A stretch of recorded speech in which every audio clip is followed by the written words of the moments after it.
You found Radio Free Tennessee. Your Tony Basilio show will begin momentarily. Keep it locked in right here at TonyBasilio.com and on your Tony Basilio app. And hey, do us a favor. Spread the word.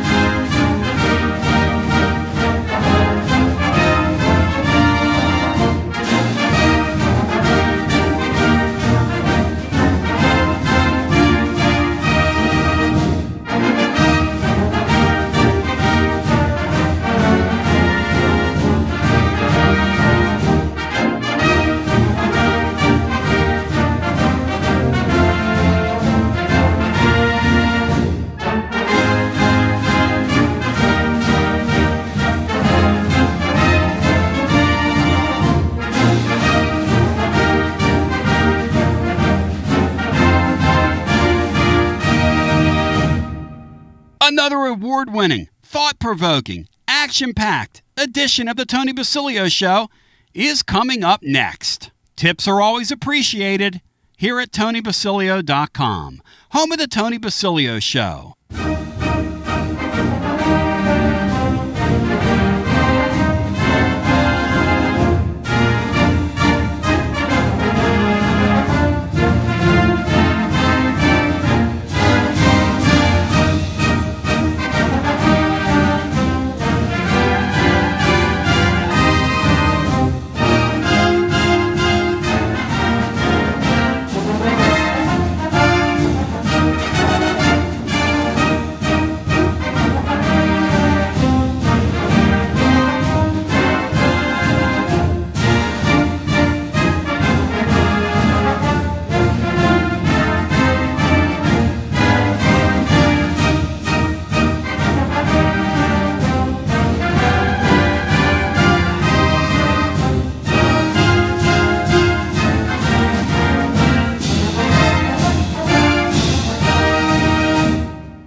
You found the Tony Basilio stream at TonyBasilio.com or on your smartphone or tablet. Another thrilling, chilling, and sometimes spilling edition of the Basilio Show is on the way next. Tips are always appreciated here at TonyBasilio.com.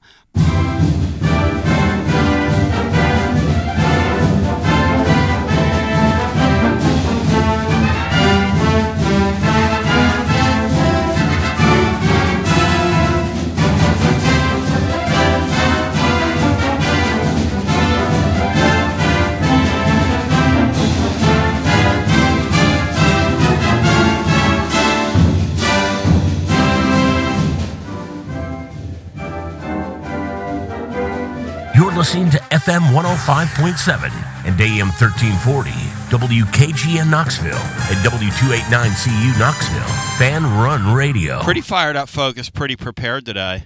I'm not going to lie to you. And really, it's not necessary. No need to lie, you know? I'm pretty pumped today. You should be pumped. I'm pumped. We're pumped. We're excited. Because what I got to do today, between now and the expiration of today's program, it's pretty simple. The charge is to get in and get out.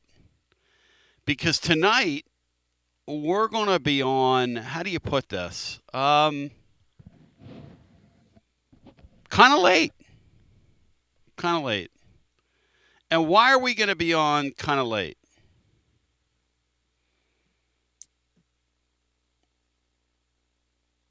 Why are we going to be on kind of late? We're going to be on kind of late because the SEC has this new game and this new gimmick they have now. And as Tennessee fans, we've been sort of caught in it this year because we're always in the night window, it seems. Bri, is this the most night window games we've ever played? And it's getting old? Or am I imagining that, Bri? I think they play a fair share of these late tips every year. Well, why are we noticing now that these games are starting like tonight. Florida and Georgia play in the first. Okay, that's fine. I get it. Florida Georgia is a more attractive game than Tennessee Mississippi State to stick there in your early prime access on the Eastern time zone. Plus, there are two Eastern teams. I've got no problem with that.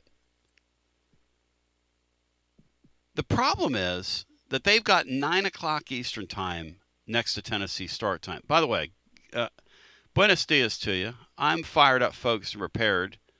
The great Sean Sinclair is here, and he will speak momentarily. But I'm pretty pumped today, and you should be too. I just can't, for the life of me, I just can't figure out why a league that's as buttoned up as this one does what they do to their fans. Do you realize that every night there are several thousand fans for these games that go to these games that have to sit there for 15 or 20 minutes till their tip-off is supposed to start?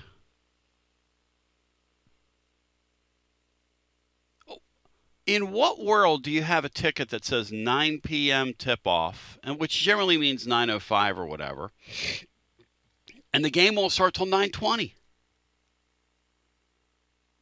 And they're doing it all the time.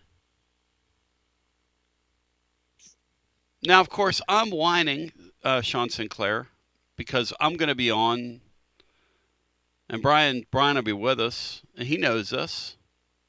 So tonight's game starts at 9:15, Brian. What time's it end? Well, if it doesn't start till 9:15, usually it's probably not going to end until close to 11:30. That's right. If we're lucky. So it ends at 11:30. I do at least an hour. That's 1 a.m. No offense, but I said today on my blog, and I mean this, if that game goes to overtime and you flip this thing on and I'm not here, don't be surprised. Because the rule is, if the game ends the next morning, I won't be here for you on a post-game show. Cinco, you think that's a fair thing for a guy that answers the bell after every game? Do you think that's a fair rule that I have for myself? Self-preservation. If a basketball game ends the next morning and you flip on the app, I won't be there. Fair? What do you think, Sink? Well, it's more than fair. I mean, gosh, you put up such a good service. I know you. You'll be there, buttoned up and ready to go, full-throated. But the chase for money leaves people like what you do and the fans just. I mean, I'm not. I haven't seen 9 o'clock in weeks. I mean, I'm so tired. I'm out. You're a working man. What time? Cinco, like in the morning, right? When you do your deal, what time you get up? 5. Yeah. Like my son yesterday played golf with Lauren that nice day, and I was going to bring them both home dinner, and she said Tony he had to go because I was sitting in the park in the dark playing music. It was so nice. I sat out there with my little speaker, and it was pitch black dark, and I didn't get done picking till about 7. And so nice. Oh, my God. God bless us. It was so nice to feel a warm late winter night that just felt like that after what we've been through. And prayers up for our friends in the mid-state and beyond who continue not to have power. It continues to be third worldy there. My point is, though, when I think about tonight's game, I think about the several thousand fans. I think about a league that has 5 networks at their disposal. Why don't you start tonight's game at 9 Eastern time for the working man? And there have been some 9 o'clock tip-offs in Thompson Bowling that they'll hold the tip time for. Well, they might start at 9:05. They've been doing that some. They start them if the other game runs long. They start them at 9:15, Bri. Where you been? When's the last time you saw a game start at 9:05? Well, I've seen some that have started around no later than 10 after. They start them at 9:15, and why do they start them at 9:15? Because tonight's Florida-Georgia game is going to go long. So why not tell everybody tonight's game starts over on ESPN News at 9 o'clock sharp? And that's your tip time, and that's how you manage it. People are savvy now. Look, we've got people trained that they will go over and they'll be able to click over. We watch football games on Thursday nights on Amazon Prime. I mean, people are savvy now. They can move around their... It's just so frustrating.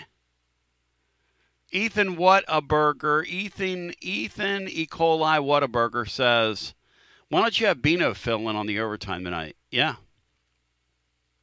Pretty good idea. Bri, the hockey tournament's here. Are you excited for it? Is this men or women? The men's. The men's are playing right now. The men's start. The men's are playing right now. The women have played, I think, at least 3 games already, haven't they? Yeah, but I'm excited for the men's. I want to see the men's, Bri. Men's and men's. Yeah, when does the U.S. play? They play today? Yeah, play right now. They were warming up. They're getting ready to play somebody. Let's see. There's a game there. I'm pretty fired up. I'm pretty fired up, focused, and prepared. I don't know anything. All right. So, Bri, what about tonight's game? What do you think? Sleepy spot midweek on the road. Yep. Coming off a very disappointing game at Kentucky. Yes. You just hope that they don't let Kentucky beat them twice, which is, to be honest, kind of a concern of mine. They're favored decisively against a team that they're better than, that they have matchup issues. That team has matchup issues with the Vols, and they should take care of business. This should be the start of at least a 3-game winning streak. And the hump before they go to Nashville. The hump is such a sleepy place. And that's what's concerning, because they got to generate your own energy. I don't know how excited Mississippi State fans will be. Hey, Cinco, you have in your Memphis background, what happened to Memphis basketball? What happened to the Penny Hardaway era? 5 or 6 years ago? I don't really know. What happened? They Fred Smith, and several years ago, Fred Smith tried to buy them a blue chips type team. Yep. Got the center out of Nashville. Yep. He brought in some other guys, and they were really trying to get Penny to go. Then there was the whole thing about that same center Penny had paid for his move. Penny got all, he got all up in his feels and said, hey, I'm going to play the kid even though he might be suspended. Well, it didn't work out for him. And since then, it's just kind of, he lost the ability to play at Tennessee. And then, I think Fred Smith died. He did. FedEx is still a backer, but still, I think that he lost his juice maker there. And it's just, he's such an important part of that university from a history point of view. That same thing with Larry Finch was. I think they'll just let that dwindle down until it just falls off, because they're not going to fire him. It's so weird, Sean, that they don't, like, I was talking with a friend of mine today who said, yeah, Sean's from down there. He just said it to me very casually. And the reason I bring Memphis up is the great Gary Sturm reminds me, Sturm Without a Warning over at Mortgage Investors Group, under the caption of, damn, I love this guy, Tony. Damn, I love this guy, Tony. Jamai Mashack played 22 minutes last night for Memphis at Golden State. Bri, are you for that or against that guy's playing NBA minutes right now? How wonderful. How a guy that feeds the poor, a guy that loves people, a guy that is just a great kid, a guy that is just a self-made player when he was here. What a wonderful story for him, man. What a wonderful story. I love Jamai Mashack. Played 22 minutes in a game at Golden State for a Memphis team, 20-32, going nowhere in a hurry. Golden State won the game, 114-113, but who cares? Jamai Mashack had 17 points, 2 rebounds, 2 steals, and 1 assist in 22 minutes. 8 of 10 field goal attempts, getting those easy buckets around the rim, Bri. because that's who he is. He's an uber athlete. God, I love him. Love him. Love Jamai Mashack. I love would go to him. work every day when he was at Tennessee. Now, as a pro, he's gotten his opportunity and he's made the most of it. I love him. One Great of my ambassador for the favorite school. players in years.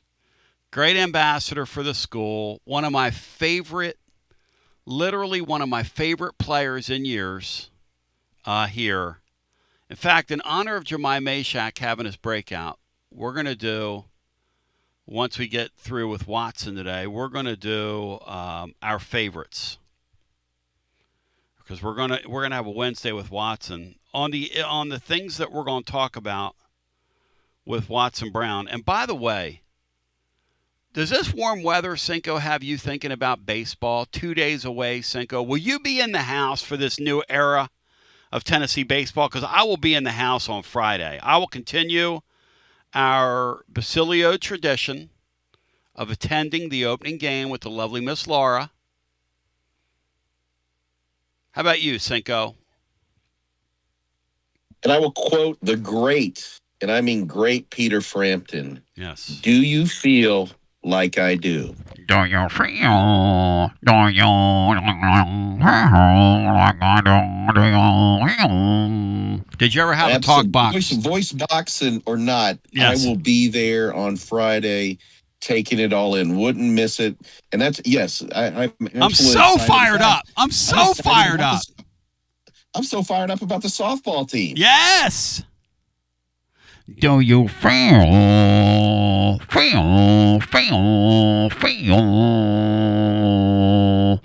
Brian, do you remember when Peter Frampton used to have the talk box hooked to that little tube? Cinco, nobody does it anymore, do they? Some people made it. You know, Joe Walsh did it a bit. Yep. Richie Sambora, Yep. with Bon Jovi did it a little bit, but it's that's kind of a 70s jam. Were you a Bon Jovi guy back in the day? Of course. Hey, right? Yeah, I don't know. He doesn't get all the credit, but I think Richie Sambora was a great, incredible songwriter. Incredible. And I think his. I've always thought and heard that if you can sing a guitarist solo, it's a great solo. Great way of putting it. Think of Elliot Easton from the Cars. Yes. Think of a lot of these guys. I mean, I'm for the shred too, I was kind of that guy. But guys, where you can sing there, that melody. David Gilmour. Yeah. But another Richie Sambora, you could always sing his solos. One of my favorite rock leads in the history of rock leads is Best Friend's Girl, that Elliot Easton thing he does there, where he does all that cross picking and just so precise. You'd be surprised because I've watched this through the years. I'm old, and guys that are surprising that have influenced so many people. Ace Frehley, a Kiss, certainly. I'm not saying these guys are the best. I'm just saying they influenced them. And I'm absolutely surprised at how many hard rock metal guys were turned on by Elliot Easton. What a great player. Genius. And Rick Ocasek wrote incredible songs. Incredible. Another guy that doesn't get credit, and I think he's a great guitarist, Andy Summers from the Police. Oh my gosh, dude! He brought jazz and all the because Sting wrote all the Ad 9 songs. All those songs had the nines in them, and he brought the some of the Robert Fripp chords into pop music. It's such a fun thing. Jamie West Oram from The Fix. Jamie West Oram. That's a name I haven't heard in years. All right, so I'm fired up, folks, prepared for, I want to celebrate because it's season of love. Some of these guys that we just love, I want you to think about this. Guys and gals, because we were talking about the Lady Vols yesterday. I want to leave the gals out.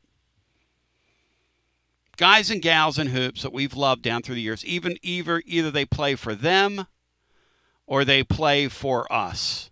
But we're going to list them. And if you tickle our twine, We're going to send you some chocolate-covered strawberries, courtesy of our friends at Bradley's. You go by on Friday, Saturday, and pick them up. Rice fans. They got 2 locations. They got one in Farragut now, Bradley's Gift and Home, and then one right here on beautiful South Peters Road. So W. Lynn can go by. Is that right, Brian? Is that South Peters over there where they are, or is that still North Peters? Do you know, Brian? I think it's North Peters. South Peters is cross. Oh, South is Kingston across. Pike. When he goes right. south of Kingston Pike, there that's you South go. Peters, I That's believe. North Peters, yeah. I'm going to tell you something. This Finland game right here I'm watching, this thing is physical. There have been 2 fights already, and somebody's picking themselves up off the boards. All right, so we got a lot to talk about. Shout out to Calypso and Walking on the Moon from Rodney Bell. I got you, Rodney. Do you think, Cinco, right now, do you like that our baseball team is coming in anywhere from like 5th in America to 15th in America, with a lot of people having them like in the top 10, top 15, back toward the top 15 because Tony Valls is no longer here? Yeah, I like it because I don't know where it is. The lower, the bottom 10, 15 is simply because of the change at the head. Yep. This is some of the, and this is saying much. This is some of the most top end talent we've had. When you take a look at what they could be, Coons, Mack, Appenzeller, Blaine Brown, Henry Ford. It won't be tomorrow, but this year. But when you like Blaine Brown, he could go 1-1 in 2 years. He's that kind of prospect. He won't, but he could. But yeah, I think it's interesting because now, and I love Tony V, no question about it. But he took a lot of the oxygen, good and bad, from the program, and now we're going to hold base runners. We're going to hold base runners this year. We got a program now. We're going to hold base runners. Tony Valls couldn't that was interesting. Tony Vitello couldn't game manage his way out of a wet paper bag. Come on now. This Elander guy knows. That's nonsense. This Elander guy knows more about baseball, and Tony forgot. Nonsense. I'll tell you they this. wouldn't have this kind of team if Tony Vitello doesn't come along. I will say this: Brian laying down the truth. When a team gets 9 stolen bases on you, you might want to revisit what you think about holding runners. We have a lot to talk about today. Very little time to get there. Today, top of the blog, I opined because Griff yesterday and John Adams were talking about, and I can promise you tonight, whoever's doing this game will say, Rick Barnes told us, because I'm going to ask Watson about this. Rick Barnes told us that he's very concerned about how physical teams in the league have been and how it hasn't been called on Nate Ament. Veteran coaches with gravitas. Josh Heupel is now a veteran coach in this league. Brian, what tenure is Josh Heupel in the league? He's got to be top 3 now, right? With Stoops getting fired, he's entering his 6th year. Brian, how many guys have been in current posts? The guy at A&M hasn't. The guy at Texas, they weren't in our league. Off top of my head, Kirby Smart has been, but maybe one other. Kirby Smart's one. Yeah, I think Heupel. Why doesn't he act like it? Why doesn't he behave like it? Why does he let himself get run over by this league? He's won 10 games twice, and he gets a have-not whistle even in his own building. They have zero respect for him. Rick Barnes on Monday at the tip-off club said, hey, they're taking liberties on my guy. We reported that the night of the Auburn game, he grabbed the lead official on the floor because our guy overheard him on the floor because he had front row seats. And Barnes looked at the guy and said, hey, somebody's going to get hurt out here in the second half, and when it happens, it's going to be on you. But the thing I love about Barnes is he'll say it publicly. You think he cares if they, quote-unquote, fine him for comments that he made at the Tennessee Tip-Off Club? No. He's playing 3D chess. He knows I can influence my next and my next and my next and my next basketball game by doing some work in the press. He knew damn right well John Adams was in that room, Mike Wilson was in that room, some other people were in that room, and he's going to whisper into the ear of the broadcasters tonight while they're doing that game that, hey, see if it comes up tonight on that telecast. That'll be very interesting. Will he mention tonight on the telecast, hey, you know what? They're taking liberties with native men, and I'm sick of it. Something needs to be done about it. This is a guy shaping the stretch drive of the season. And it is really, really smart. It's a really intelligent veteran thing to do. Josh Heupel gets 0 from the referees. 0. You know why? Because he doesn't ask for it. Sending cut-ups to the league is not good enough. Sending film cut-ups to the league is not enough. It's not working. It doesn't work. And you know what? I didn't do it. But I'll tell you this. Rick Barnes gets a Regal whistle. Brian, Rick Barnes got a Regal whistle on the road at Kentucky the other night. They got a great whistle in that game. A great whistle. The Zebras weren't the reason we lost that game, Bri. He got Regal whistles his first year when he had no team. Hello. You know why? At Tennessee, that is. Because he knows how to play the game. He could take Josh Heupel under wing and fix that hole in Josh Heupel's game so quickly. Because that is a absolute hole in Josh Heupel's game. Josh Heupel gets punked and he gets has clowned. No personality. Heupel's personality just doesn't. It doesn't matter. You don't have to have a person. To that. We're not out here to be Mr. Rogers. We're not out here to win. We're out here to fight for our team. Several years ago, that still frustrates me. When Adam Sparks gave him a wide open opening after a game they were jobbed in, and he turned a microphone and you said, "You do it." No, you're the coach. You're making $10 million. You do it. What are you turning the mic toward Adam Sparks for? What is that supposed to mean? And I'm gonna tell you something. This Rick Barnes guy suffers no fools. He knew exactly what he was doing Monday. Knew exactly what he was doing, because he knows after 45 years of coaching, and maybe one of these days our football coach is going to learn this. But if you don't fight for your right to party, you will not party with the officials. You better fight for your right to party. This guy gets 0 whistle. He's won 10 games twice. He's one of the finer young coaches, top 20 coach in the country. It's what he is, top 20 coach. And they treat him like he's garbage. Sean, you ever seen a guy on our sideline get a worse whistle than this Heupel guy gets consistently, game in and game out, and just stand over there and take it? You ever see anything like it, Sean? Because I haven't.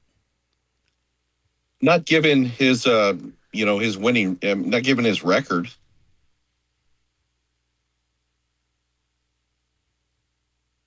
Amazing. Amazing. Amazing.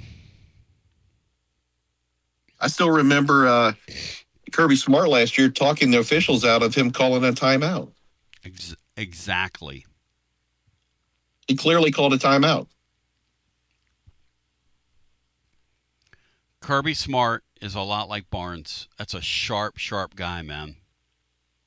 Those guys are playing 3D chess. If you don't work those refs, and you don't work them, they're going to work you. They are going to work you. It's pretty simple.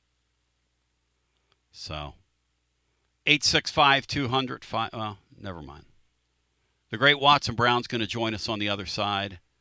I'm pretty fired up, folks, prepared to talk to him. Today, I'm going to talk to Watson about that. Another thing I want to talk to Watson about is, this is our syllabus, okay? In light of the Bediako rejection by the courts, on which SEC Commissioner Greg Sankey weighed in on the side of the NCAA, does Watson Brown expect Greg Sankey to follow suit and put something in writing for the NCAA and come out against Joey Aguilar getting it out of the year? Sean, do you expect that? Yeah, I guess I do. You know what? I'm going to recuse myself from an opinion on that, but I think somehow, some way, we got to get some guardrails, and guardrails are going to hurt and help. So I'm not saying I am not offering an opinion on what I think Joey should get or not get, but at some point you got to start getting control of this thing. Another question I want to Well, ask. but here's the thing. Yeah. I just saw a guy, a Montana linebacker, just got a 9th year of eligibility. I'm not here to talk about his chronology there, but that's bordering on absurd.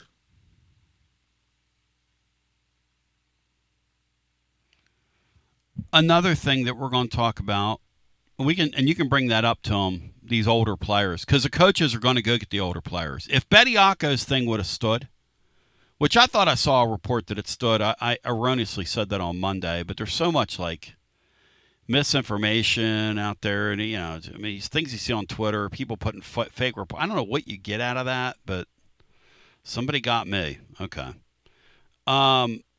It's so frustrating, Brian, isn't it? When you think you're seeing a real story and you're seeing like a fake story, and you don't really take the time. I check follower accounts right away. That's what you should do. And it's obvious when you do that sometimes. Just look at the profile page. You'll see parody in their bio. You got to. Taylor Vall said that Twidiots get out there and say fit coaches get better whistles. I doesn't look like Kirby Smart's going to go run a marathon anytime soon. Kirby Smart's no fit. He didn't fit. He didn't even look like he played football. My boy Andy Reid got the best whistle the past 5 years. Hello. I mean, is Andy Reid, is he like fit? What does that mean, fit? Kirby Smart, if you looked at him and you said, man, he played Division I football, you go for who? Kirby Smart? Look at that guy. Now, my boy Andy Boy Toy Loy, who lives in the area, who played about 12 years before Kirby Smart at Georgia, that man looked like he played football. That's a piece of man candy. Kirby Smart. Wonder that Tennessee put up like an 8-game winning streak on Kirby Smart, Brian. Kirby Smart. There's little wonder Tennessee had such a long winning streak in that series. In the dad bod calendar, he's like Mr. April and Mr. May. The dad bod calendar. Kirby Smart. Syllabus for Watson Brown. We're going to talk about the Bediako rejection. The NCAA finally wins one in court. How could you not win that one? If that would have stood, that would have been open up the floodgates, turn out the lights, the party's over for college sports.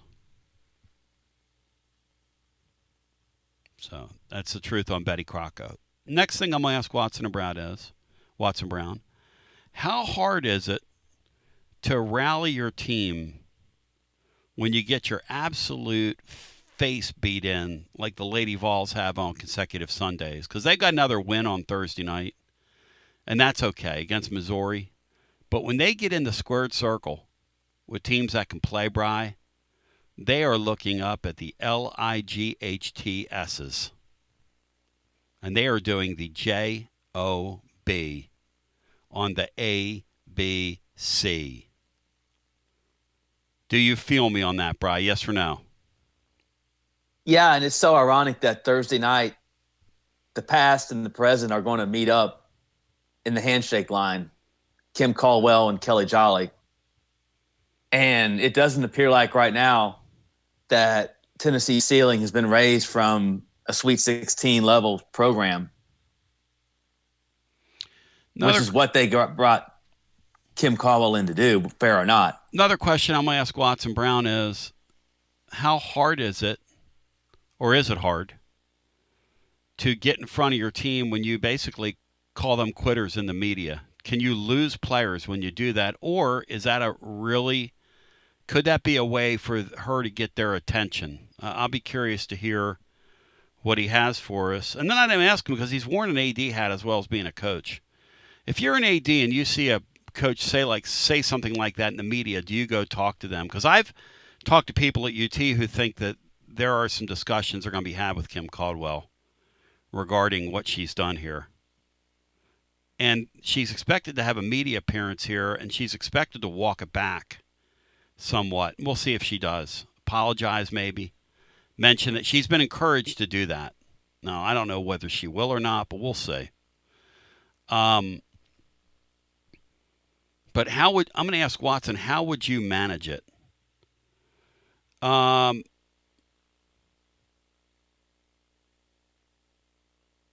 there we go. And then I have a broken sentence down here at the end of my Watson Brown syllabus where it says games are officiated, as Rick Barnes is obviously doing with the way Nate Ament is being roughed up. Okay. Maybe I'll ask him about that too. About what Rick Barnes and guys like that do. Can you get an edge in the media? Lots to talk about with the great Watson Brown. It's a Wednesday with Watson presented by our friends at Simpsons Meats. And I think Timothy McGee, who super chatted us to say the following: our fans are the definitions of the legions of the miserable and act like a bunch of babies. Yeah. Yeah, man. And twidiots, too. And twidiots and babies. That's what these people are. And then after we get done with Watson, we're going to celebrate and we're going to shout out our favorite Vols. Just, a season of love. I want you to show some love. I got love for you, girl. Show some love. As we continue with more on the other side. Watson Brown after this. When it's time for your next move, you want to get your precious belongings from point A to point B with your peace of mind intact. That's why you need to call my friends at Gufon Moving and Storage, East Tennessee's moving legend. Gufon Moving and Storage has been helping East Tennesseans move since 1887. That's 138 years, 5 generations. That's even longer than the Dooley, Jones, and Pruitt era combined. Gufon Moving and Storage are pro movers, serving Knoxville, surrounding areas, and interstate moves too, both residential and commercial. And we'll provide you with personalized service that other corporate movers simply cannot. We know how to move all types of items. We pay careful attention to our clients' valuables. Your satisfaction as a customer is our absolute priority. As the oldest continually owned and operated family moving business in the United States, when it's time for your next move, it's Gufon Moving and Storage. And storage, it's secure and vaulted. Our newest offering of commercial storage logistics, we offer receiving, storage, and delivery services for all your business logistic needs. See more at Gufon.com. That's Gufon.com. Or check out the link at tclub.team. When it's time for your next move, East Tennessee's moving legend, Gufon Moving and Storage. Life never stops moving. And between the 30-minute commutes, daycare pickups, weekly soccer practice, Tuesday night yoga, X number of coffee runs, and that weekend trip to Grandma's, you're racking up the miles. What you need is a tire that can keep up. A tire designed for doers. A tire that's going to last. Like the exceptionally long-lasting Michelin Defender tire. With an 80,000-mile warranty and the safety and comfort you expect, you can forget all about the miles ahead and focus on getting to your destination or conquering your to-do list. Fleet Tire, I-275 exit 1B at East Woodland Avenue in Knoxville. That's Fleet Tire, I-275 exit 1B at East Woodland Avenue in Knoxville. Fleet Tire. Inward Half is committed to the game and the memorable moments that happen in between. From the tee box to the tailgate, from the green to the big game. For the first birdie with Dad, the first big win with Mom. Friday night lights, Saturday superstitions, Sunday traditions. Fall into the comfort and unparalleled performance of Inward Half. This fall, enjoy the walk-in. Are you tired of hiding your smile because of crooked teeth? At Knoxville Smiles, we've got the perfect solution. Invisalign. No metal, no wires, just clear, comfortable aligners that straighten your teeth without anyone noticing. Eat what you want, smile with confidence, and see results in as little as 6 months. Call us today for more information about Invisalign, 865-539-1776, or just visit us online at knoxvillesmiles.com. Smile brighter with Knoxville Smiles. Out-of-town law firms have been swarming into East Tennessee lately. From Memphis, Chattanooga, and Birmingham, they've stormed into the area. Wouldn't you rather do business with a local firm? You know, a true neighbor. Marcos Garza and the pros at the Garza Law Firm are just that. There are neighbors and friends that support local causes year-round. The Garza Law Firm works to serve you professionally on criminal matters, injuries and accident matters, and Social Security and disability filings. The Garza Law Firm is here for you at garzalaw.com. The Garza Law Firm. Let us help. Cold weather is here. Is your heating system ready and running efficiently? Don't wait to find out. A simple tune-up now can help prevent costly breakdowns when you need your heat the most. Right now, PipeWrench is offering a $79 heating system tune-up to keep your home warm, safe, and worry-free all winter long. Our certified technicians inspect, clean, and fine-tune every part of your heating system for maximum efficiency and comfort, helping you avoid surprise breakdowns and high energy bills. And with PipeWrench Home Service's same-day service guarantee, you won't be left out in the cold waiting for help. Your comfort isn't just our job, it's our promise. Schedule your $79 heating system tune-up today at PipeWrench.com before winter decides to test your heater. PipeWrench Home Services, trusted in Knoxville, Maryville, Oak Ridge, and neighboring communities for over 20 years. And as always, same-day service guaranteed or the visit is free. For standard systems only, visit PipeWrench.com for details. TB here with Alan of WeShipFloors.com. Tell them about it, Alan. Hey, I'm Alan from WeShipFloors.com. Our competition's prices, well, they're going up. Ours are coming down. Our waterproof floor Supercore is the best, and right now it starts at $199 a square foot. Our warehouses are full of 4mm, 6mm, and 8mm. You strapped for cash? Well, we have our own in-house financing. Use our room visualizer and order some free samples today. Supercore from WeShipFloors.com. Best products at best price. Like Alan said, head over to WeShipFloors.com. Use the room visualizer on the website. Drop in any of the 120 Supercore floors virtually into your room and order your free samples today. WeShipFloors.com. Tennesseans, they are us. The best product, the best price. WeShipFloors.com. Living Vol fan, when it's time to get ready for 2026 and what's ahead, there's only one place. It's Alumni Hall, the best and largest selection of Tennessee apparel for the whole family. Top brands, Nike, Champion, Columbia, Peter Millar. And check this out. All the basketball stuff that the Tennessee basketball fan could ever need. Some great Tennessee baseball stuff as well. Any season, any reason. Alumni Hall, 3 locations in Knoxville. Also Murfreesboro, Bristol, and now open, of course, in Johnson City. And anytime online, alumnihall.com. Say it loud, say it proud. The ultimate volunteer shopping experience. Alumni Hall. Score a TD every time with T3 Vodka. T3 is Tennessee's premium vodka, handcrafted with passion, precision, and a whole lot of pride. T3 Vodka is taking the volunteer state by storm. T3 Vodka, handcrafted in the majesty of the foothills of the Great Smoky Mountains, where quality isn't just a promise, it's a way of life. Filtered 10 times and 80 proof. T3 Vodka delivers a smoothness that's unmatched. This dedication to excellence has already earned T3 Vodka prestigious accolades. T3 is a 5-time gold medal winning vodka and the 2025 SIPS Consumer Choice Award medal winner. Whether you're sipping it neat or on the rocks or mixing up your favorite cocktail, T3 Vodka is your choice for a premium, award-winning experience. Score a T3 TD and ask for T3 Vodka by name at restaurants and wine and liquor stores today. Drink it neat, drink it right, drink T3 Vodka and score a touchdown every time. T3, Tennessee's premium vodka. Please drink responsibly.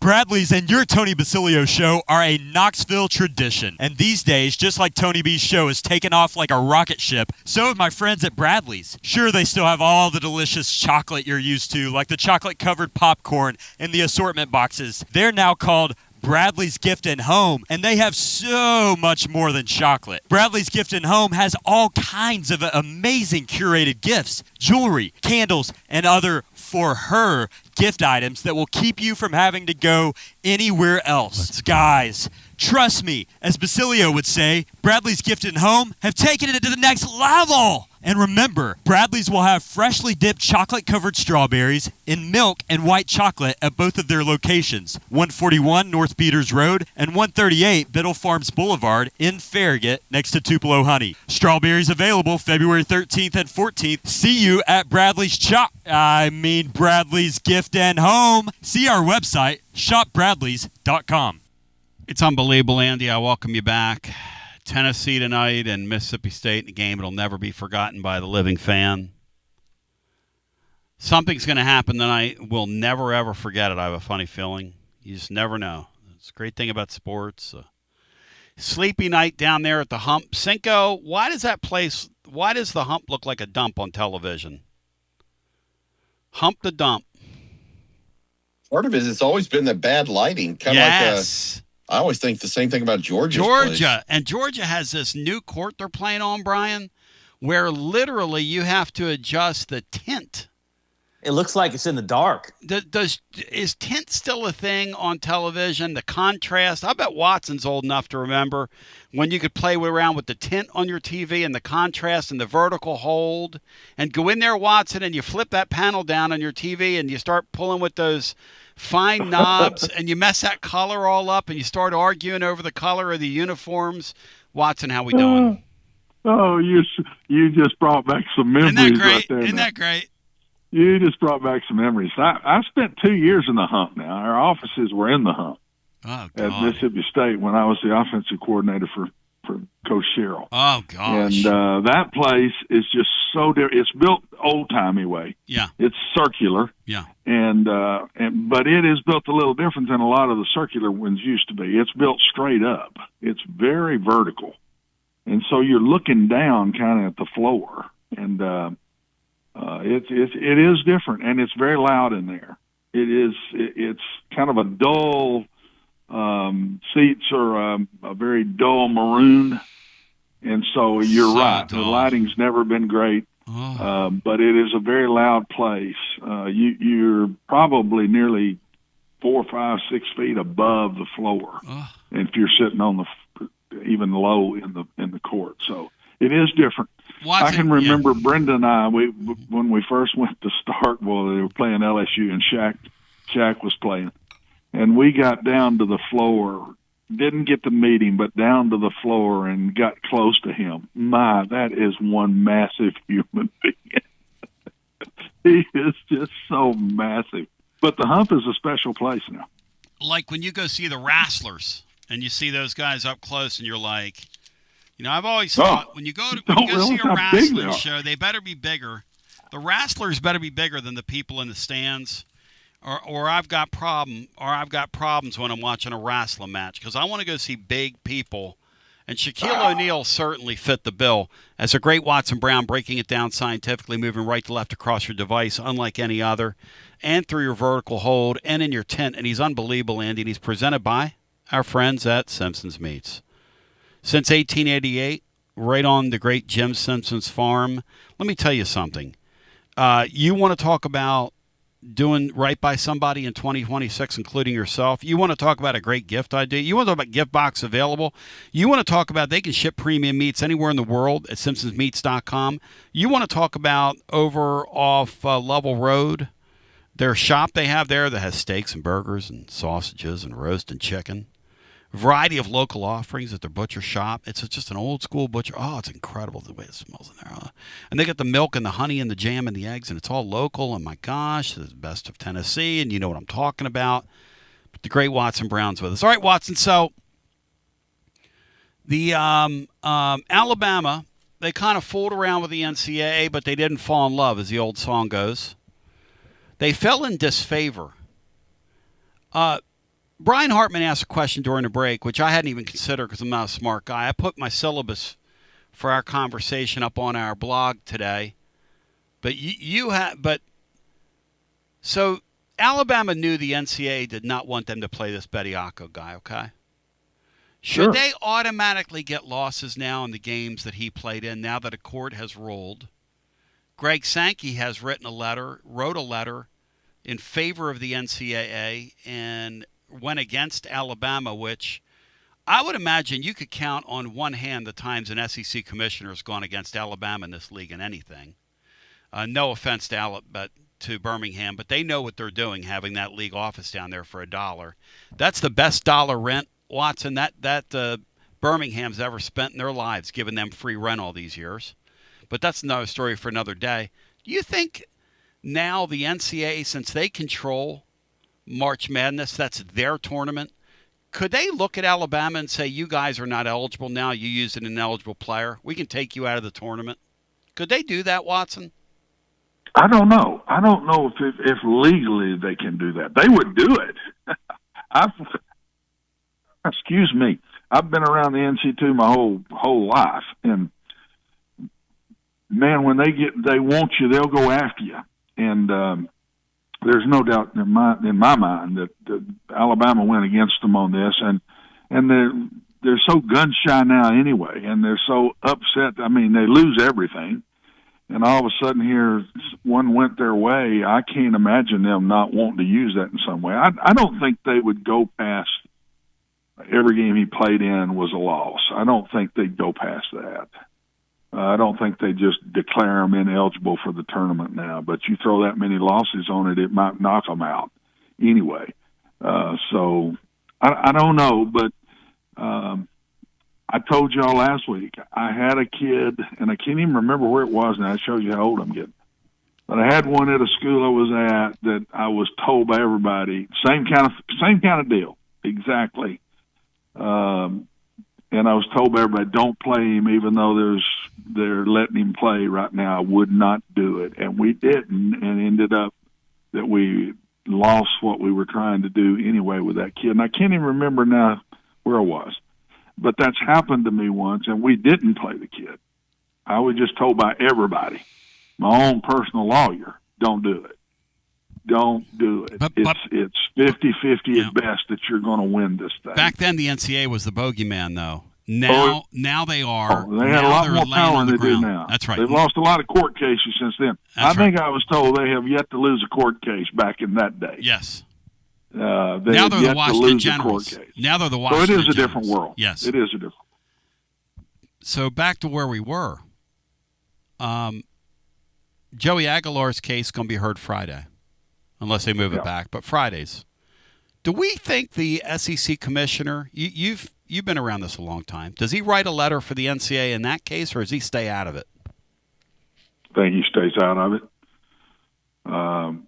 If I'm the commissioner, I do. I don't get in on the personal stuff. I just wouldn't do it. That's just me. It's I come on here and give you one man's opinion, which don't mean a whole lot, but I just wouldn't go on the personal stuff. I wouldn't do it. Yeah. Now, some would say, an Alabama fan would ask you, well, what's the difference between the Bediako case and the? Don't think there is. I just wouldn't do it. I'm not sure I would have gotten that. But when it does change a little to me when the kid played professionally and they won games with him. Yes. Now you're affecting the conference. You're affecting more of the conference, and now maybe that's the reason he's getting in that. Well, you know what else is a line of demarcation in those two to me is Joey Aguilar is a college football player, and he wants another year. And guys are getting other years, and it happens. This Bediako guy is a professional basketball player. Yeah, I didn't like this one at all. I don't think you can have that precedent and still have college sports, can you? No. If this had gone through, I told a friend of mine, I said, if this goes through, guys, you're looking at the minor leagues. Yep. We're now a minor league to the NFL and the NBA or whatever. It's not even college sports anymore. It's close to that now, guys. It is. Yeah. But there is still that piece that if you go to the NFL and you're in a training camp or you played in 2 games and all of a sudden you get cut because you're not good enough, and then you can go back to college ball. You can't do that, guys. That's going way too far. And so I was glad to see this go down the way it did. I'm fired up, folks. Prepared right now for the great Watson Brown. He's got me pumped.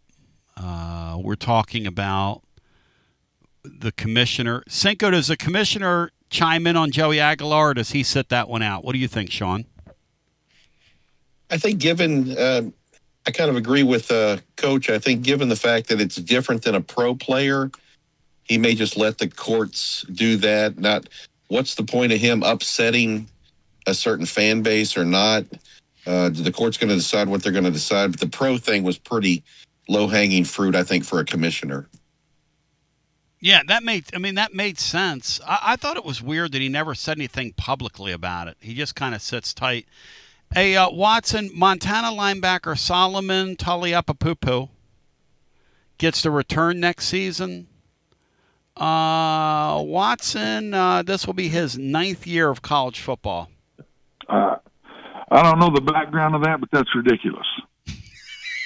What are we doing? That is absolutely ridiculous. This guy's going to get up. There's no more ridiculous than how you pronounce his name, Tony. It's going to. Why? What's his name, Bri? It's Taliapapupu. Poop.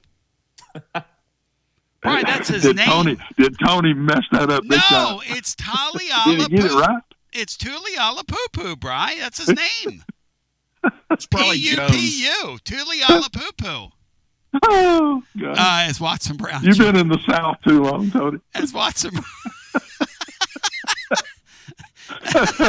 Watson Pop and me, presented by our friends at Simpsons Meats. We are having too much fun. Too much fun, ladies and gentlemen, boys and girls. And hey, Watson, question for you. The Lady Vols have this young coach. Let me ask you a question about using the media. Rick Barnes. He goes to the tip-off club yesterday. He knows media people are there. Media people cover that Tennessee Round Ball tip-off club. Sure those guys have done a great job with that down through the years of growing that club. And the great Mark Griffin was bragging on them today to me. And, Barnes gets up there and says, hey, I'll tell you something. These officials in this league, they're letting way too much contact go on our freshmen. Teams are beating on him and taking liberties with him. And they're just sitting around and letting it happen, and I'm tired of it. He will say something to those announcers that are doing that game tonight, Roy Philpott and somebody else. Obviously that stuff works, right? When you talk about it in the press, when you get it out there. You asking me? Absolutely, it works. That's why you've seen coaches through all the years before a game or something, they'll pop something out, this and that, that's meant to get in the official's head a little bit. There's no doubt about that. It works. So that was not. And I don't think an official does it on purpose. It just no. It's just kind of a natural thing. And I do think, and this is again me, but I do think that the physicality of college basketball has gone too far. I'm for backing off of it a little bit myself, and less hands and less elbows and pushing and shoving and all they're letting them do. I think it's gone too far. Watson, how about this kid? The lights are so on for him, and these opponents, the only thing they have, the only recourse they have with him, because he's bigger than most guys defending him one-on-one, is to grab him. It's the only recourse they have. And they are. They're beating him to death. I see the same thing. And I don't just think it's him. I see it. I think it's harder for these freshmen because it's gotten so much more physical. The difference in football with a freshman and a senior is through maturity is physicality. That's huge, and now it's really starting to even show more in basketball because they've let the game get more and more physical. So Rick Barnes is an interesting study because he's just not afraid of using the media to get at the officials. It obviously works because other people do it. Nick Saban used to do it. He got every call known to mankind. And by the way, Rick Barnes gets a great whistle. I don't know if I've ever seen a coach at Tennessee get a whistle like the one he gets, and maybe that's because he's so adept at working those guys before the fact. I was thinking today, because we were talking about Kim Caldwell and what she said about her kids quit the other day, and this, that, and the other. But basketball coaches as a whole versus, because I'm thinking about some of the things Barnes said about kids in the past. He'll take on players. I'm thinking about Bob Huggins when he was at Cincinnati and West Virginia. He would just openly rip guys. I'm thinking about guys like Bill Self in the press or Calipari in the press taking off on their players. That's a lot more of a basketball thing than a football thing. And Watson, you played that sport. Why is that? Why do you think basketball coaches are a lot more likely to go in on players post-game than football coaches? There are fewer players. It's not as, again, I'm prejudiced, but I played all three sports, so it's not like I love one more than another. But I think football is more thought of in a team way instead of an individual way, even though we talk individuals all the time. But I just think it's easier. You see the basketball player, you see his face, you don't see the football player's face during games. He's got a helmet on. I just think it gets more personal because of the sport itself. And you talk to most football coaches, I didn't single players out. I never, ever, ever did that, ever. And there's a couple I would have wanted to. Yeah. You don't do it in football. But I never, ever did that to the point of taking all the heat myself. Yep. I just never put it on a player, and so it's different for me to see that. And I will say, watching Tennessee girls play South Carolina the other day, I said to Brenda, who was a very good, MVP of the state of Tennessee, was a very good high school basketball player, my wife. And won a state championship at Lebanon High School, and so she knows the sport really well, and she was coming out before they even had college scholarships. Talking about, I guess, our age, but I thought they physically let it go. They just didn't go, and there's a difference to me. I always told my teams, somebody during this game is going to wave the white flag, and I said it at every game. Somebody ends up waving the white flag, and what that means is you mentally just you're beat, but waving the white flag and mentally getting to that point. You didn't physically ever quit. But when you physically quit, then you've got to address it, and there's a problem. And I did think Tennessee girls just physically quit the other day, and she'll address it, and hopefully you don't see that. That is the proudest basketball program, guys, in the country. The number one women's, UConn's catching them, I guess, but Tennessee, till this day, is still the proudest women's basketball program for what Pat Summitt did. And, man, there's a lot to live up to, and you've got to do that. You don't put that orange on if you don't do that. No, it's like putting the Boston Celtic uniform on, No, you don't do it. You just don't do it. You don't do it anywhere. That's what the sport teaches you. You just don't ever quit. And the great thing I always told people when I'd speak at all these places, I said, a good athlete, or even an athlete, just an athlete that's getting to play sports, isn't better than the normal student, but they're special. But they're special because they're getting taught things that are hard to get taught as a normal student sometimes. And they're lucky that they can do that and get taught so many things that are going to be helpful for you through your life. And that was one of them, man. You just don't quit. You just don't do it.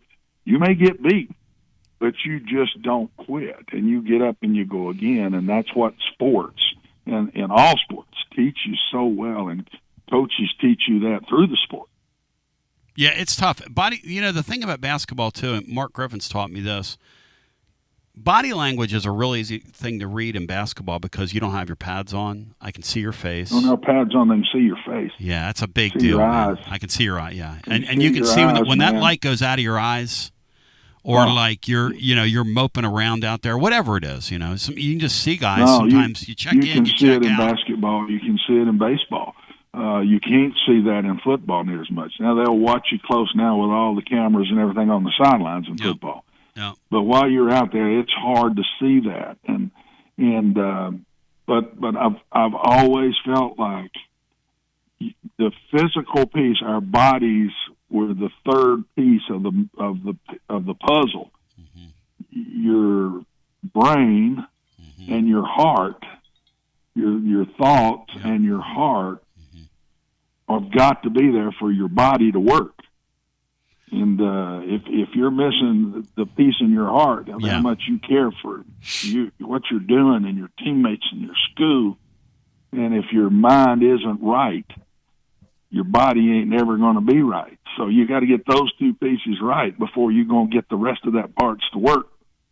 So the great Watson Brown saying he saw what Kim Caldwell was talking about after the game the other day when it looked like Tennessee just kind of let it go after their spirit got sort of broken, which that's a tough deal. I mean, they got a game with Texas on Sunday. They have a game they're going to win with Missouri. You lose to Missouri, you're in big trouble, but they're facing another one of these potential getting their doors blown off again games with Texas. I don't know. Maybe they'll win Sunday. It would be great for them if they did and great for our community if they did, but I'm not betting on it because every time they get up against teams that can play, they get hammered. That starts to get mental too, doesn't it, Watson? Yeah, it does, and that's the confidence beat. That's not a quit beat. Yeah. That's what I'm talking. There's a difference in quitting and kind of giving in mentally, or just realization hits, and she's got to get the confidence level back. And I like her. I'm pulling for her hard. I don't agree with playing so many people short periods of time. I relate that to people ask me all the time, why did triple option go away? And I said, recruiting. Players didn't want to block all the time. These good players want the ball, and they don't want to be blocking 3/4 of the time they're on the field, and that's what happens in the triple option offenses. You don't know who's going to get the ball a lot of times. And I think the same thing happens in basketball. When you're a great player, you don't want to come somewhere and not play. You don't want to play a half a game. You want to play. And she's starting to change that. But on a level where you don't have the great players, or these military academies can still run this stuff because that's not what they're going there for. That's interesting. And they're willing to go do those things. On the smaller level of basketball, they're willing to go do those things. They're not as high profile, and they weren't as highly recruited, and they didn't. They know they don't have the ability to go so many places with what they have. And when you get these high profile players, they want to play, and so I think that's she's going to deal with that as she goes. I like what she does and running up and down the floor, but I think she's got to leave the best players out there together longer than she does. And that's not taking a shot. No, you're right. No, it's like I'm thinking about. I really like her. No, you think about the gimmick offenses, right? In football, they say, well, they give you a chance to stay on the field when you have lesser talent. That's kind of the whole concept, you know. But when you're at a place like this and you've got the top 5 NIL in the deal and you're spending a lot of money, why in the world would you want to jerk them off the court? I mean, that makes great sense to me. Watson, on the way out, you're my main man. I love you. Anything else you'd care to add? Boy, that Super Bowl was a snoozer, Watson, and I'm holding you personally responsible for that. It was. A true old coach still likes it because it was great defense. We don't give credit when the defenses, both sides play great because it's usually a boring game when that happens because of the style of play now. In the old days, we bragged on that kind of stuff. Oh, yeah. But not anymore. And what I told y'all last week, man, did it come absolutely true. I said, these are two good defenses. Both can run the ball decent. I said, it'll come down to quarterback play, and it did. And it wasn't Drake's fault to me. It's just too much on him. It's just too much. He's not ready for that yet. And they were just in his face and in his face and in his face, and he just could not. And he got to where when you watch the old head spinning everywhere, when you see the quarterback's head just all over the place, he's not going to play good. He's not going to do it. He started seeing rushers. He lost his rhythm. He missed wide open people when there wasn't rushers. That's what happens. And quarterbacks do get gun shy. I've always said quarterback is so different, Tony, that you have to be a man to play there because you're getting hit and can't do nothing about it. You don't get to punch back. It's the only time when you're a defensive guy, an offensive guard, a running back. They can all run over you. They can block you. A quarterback, he can't do that.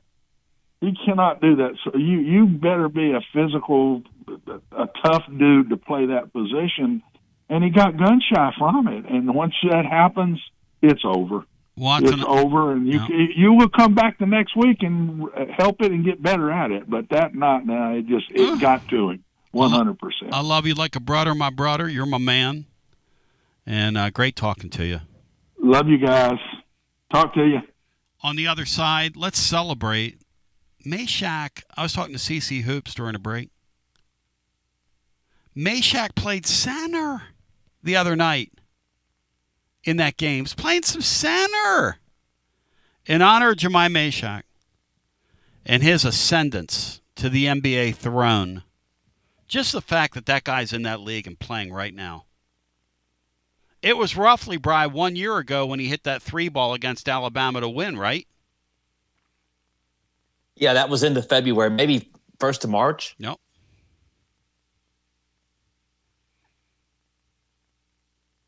I'm for this deal, not against this deal. I'm for this deal.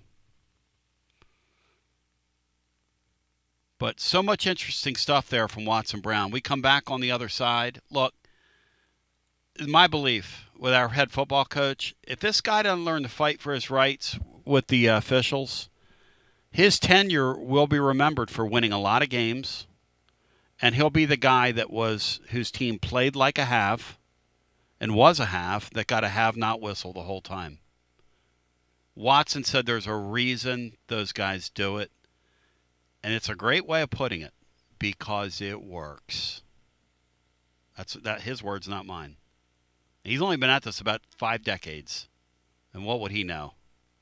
The guy even spent time in the hump! In the hump, Cinco! The hump! I mean the Humpty Hump. The Humpty Dance. Hump. Here's your chance to do the hump. Ah, sexy baby. I do the Humpty Hump. Everybody do the Humpty Hump. You're listening to FM 105 and AM 1340, WKGN Knoxville, and W289CU Knoxville. Fan Run Radio. It's the hottest post-game show on the planet. Garza Law, 5th quarter fan reaction. Fan reaction. As soon as the final gun sounds, we're live. When it's time for a fresh coat of paint, run, don't walk to Walker's Painting. Interior and exterior, Walker's Painting's been making it beautiful since 1999 across the Knoxville area. New construction, repaints, commercial, residential, free estimates available. And get this, mention you heard Walker's Painting on the Basilio show, 10% off your first job. Let's go! Run, don't walk to Walker's Painting. 865-688-1410. That's 865-688-1410. Walker's Painting, making it beautiful since 1999. Check out the ad at the blog at tclub.team. Walker's Painting. Hi, I'm Jim Simpson, owner of Simpson Meats. When's the last time you grilled a really good burger or steak? One your friends still talk about. Our goal at Simpson Meats is to make that happen every time you have a cookout. All of our cuts of meats, steaks, burgers, briskets, and pork are always fresh, flavorful, and sustainably sourced. We are family owned, so we know the importance of knowing how and where your food is raised. We have been putting quality first since 1888. Visit our butcher shop off Lovell Road or online at simpsonmeats.com. Okay, so we really need uniforms and equipment for this season. Can I trust you with that? Cool, I'll just order them online. What? Yeah, I'm gonna hop online and I'm gonna get them ordered. Hold up, that's not a good idea. We shouldn't just spend money on some random online retailer, okay? I mean, it seems pretty convenient. Trust me, it's a terrible idea. Let me simplify this for you. SM Athletics. Okay, how do you pronounce it? SM Athletics? They're the go-to for uniforms and equipment, whether it's for universities, high schools, youth leagues, you name it. So why would wouldn't you rather go with professionals who can guide us through the process, design the perfect uniforms, and deliver the best equipment? Yeah, I guess that makes sense. What's the name again? SM Athletics. Right. It's definitely smarter to go with a company that emphasizes customer service, fair pricing, and, of course, excellent products. Exactly. So, yeah, I guess it's settled then. For uniforms and equipment for all sports, it's SM Athletics. When a dangerous, overgrown, or storm-damaged tree is threatening your home, your car, or your family, don't risk it. Call ECR Total Landscapes, your local tree-cutting experts. From precision tree removal and trimming to emergency storm cleanup, ECR Total Landscapes has the equipment and the experience to get the job done safely and efficiently. Call today to set up your free estimate, 865-384-2012, or just go online to ecrtotallandscapes.com. Josh Collins at Collins Insurance Agency. At Collins Insurance, we strive to ensure our customers receive better coverage along with bigger savings. Our community is important to us. We want to provide exceptional service to our customers. Anybody can provide great rates, great coverage, but can you also get great service? And hey, don't just take my word for it. What's up, everybody? Zakai Ziegler here. My family turns to Collins Insurance Agency for the best service, coverage, and price. So don't just go online and get some random insurance. Experience the Collins Insurance difference. Like he said, experience the Collins Insurance difference. CollinsInsuranceTN.com. CollinsInsuranceTN.com. And hey, their Mama Zizi approved. CollinsInsuranceTN.com. Thank you to Josh Collins and Zizi. One more thing, Tony. Go Vols! Newsflash, Basilio listeners, the spring real estate market just moved up. Yes, it's chilly outside and you're still in your puffy coat, but if you need to sell your East Tennessee property, you could be the hottest house on the block. Hi there. Jennifer Morris here with Keller Williams Realty. February is the sweetheart month of real estate, and savvy sellers know exactly what that means. Get ahead of the game and give me a call at 865-694-5904 or reach out at nextmovesmokymountains.com. That's nextmovesmokymountains.com, and go Vols! Yee-haw! I've been hooting and hollering ever since I started betting with the VIP Play app. VIP Play has more than 200 leagues, every bet type you can imagine, live betting and live hosts, all with 24/7 support from real live people when you need them. Start betting better with the VIP Play app today. Don't be a better, be a better with VIP Play today. VIP Play coming soon. Gambling problem? Call 1-800-889-9789. Must be 21 plus and located in Tennessee to bet. Basilio here, and you know my friends at Carnes Motor Company started with a dream over a quarter century ago. I met Rob and Brian back when I still had hair, and they were working at a huge dealership in West Knoxville. But they told me back then they wanted to sell cars on their terms, and I wanted to do radio on my terms. Their terms, just like my terms, are ultimately your terms. In both cases, you're the winner. A Car Guru's National Award winner with a 5-star rating on all sites, just like our Vols. Everything about buying a car from Carnes Motor Company is no hassle. They specialize in high-quality pre-owned vehicles between the $5,000 to $25,000 range. And if you need to sell a car, they'll either buy your car or they'll help you sell it. Carnes Motor Company also has a top-notch service department. Therefore, every vehicle is rigorously inspected and serviced prior to delivery. So you're guaranteed to get a quality pre-owned vehicle every time. If you need a place for service, they've got you covered. Come be a part of the Carnes Motor Company family and tell them you heard about it from me. Online at carnesmotor.com, Oak Ridge Highway, 1 mile past the Carnes light. Carnes Motor Company. TB back with you, 865-200-5402. Season of love, ladies and gentlemen. Shout out to my friends at Bradley's. Bradley's Gift and Home. They've got chocolate-covered strawberries on the 13th and 14th. That's Friday and Saturday, race fans. And nothing like a little baseball to give you some more. So here's the deal. In honor of Jamai Mashack, who's one of my favorite people to ever play sports at the University of Tennessee, I love him. I don't like Jamai Mashack. I love him. Jamai Mashack, after he hit that game-winning shot with Alabama, the next day was out distributing food, because that's who he was, or who he is rather, but who he was when he was here. And what you saw was what you got. And he's a guy that got here. And Brian looked like a whirling dervish when he got here. Do you remember that when he was a kid? He looked like a extremely physical. Well, he always looked to me like the old soul singer Rick James, Bri. He always had a Rick James vibe to him, that hair and all that. But man, he was God, what a great player.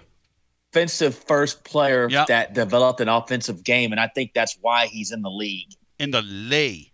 He had to develop that offensive game, and he did, and that three-point shooting that he would occasionally hit, that sort of opened the eyes a little bit. So CC Hoops is coming over to hang out with me tonight. He's in town, and we were talking during the break, and I said, come on, watch a game. He goes, Tony, I'm going to fall asleep during that game. And CC Hoops, Bri, says he's going to fall asleep during the game tonight. You can't say that, CC Hoops. I think there's probably a chance I'll fall asleep during the post game if we haven't. Oh, no doubt. That's happened before. So shout out to Jamai Mashack, who's playing at 22 the other night, or at 18 and 22 minutes.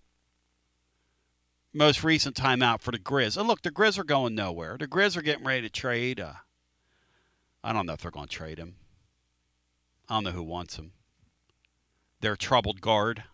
I don't know. He's physically diminished, and he's probably not the highest character guy in the world. That's a shame.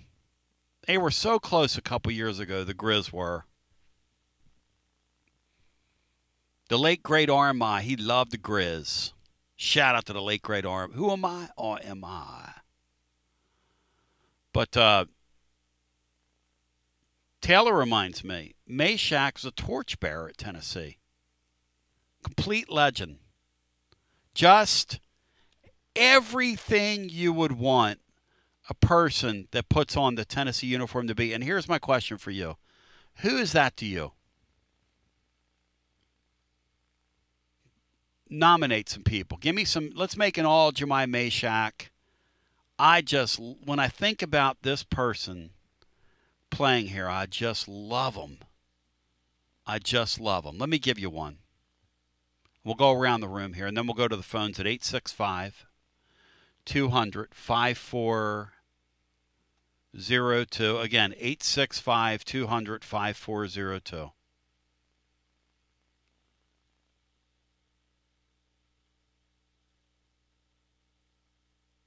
Mine? You know, look, I love my boy Berkey. Somebody going to say Berkey. Berkey, you're my guy.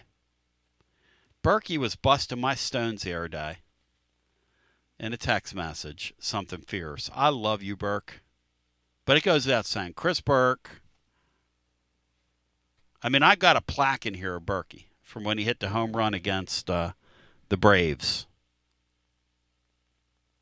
in the longest postseason game up till that point in the history of Major League Baseball. Shot heard around the world, never be forgotten by the living fan. But you know what I'm going to say? I'm going to give it up for a guy who I'm really proud of.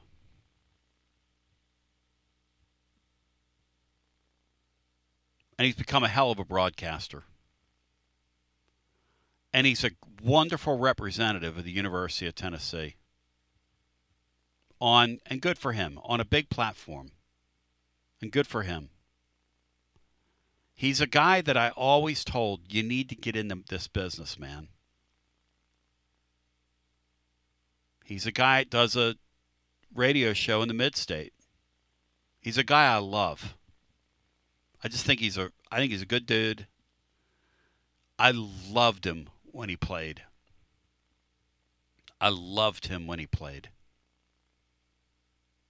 I mean, and the sad thing is, he played in an era of Tennessee basketball where he kind of got sort of lost.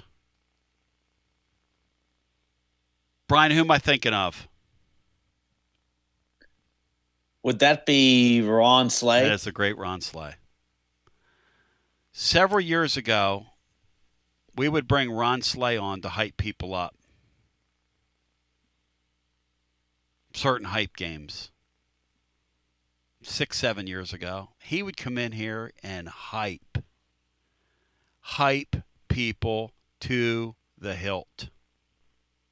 I love you, Slay Dog. And Ron Slay gets my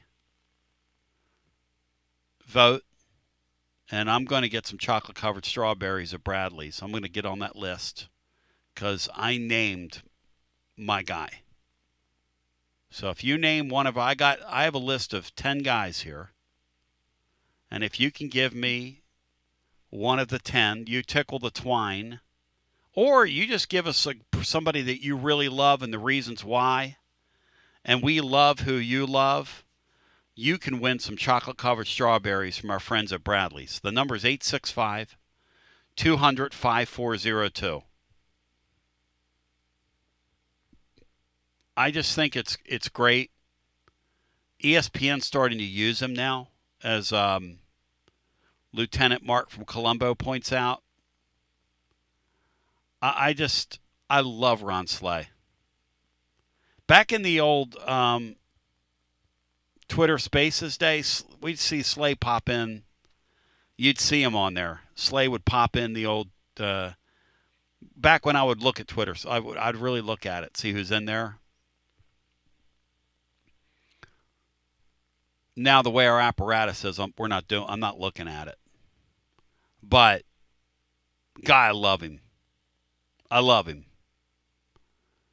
Sean Sinclair, in this season of love, who you want to give some on-air love to? And I'm going to ask the living listener who you want to give some on-air love to, and our lines are wide open if you want to jump in with us.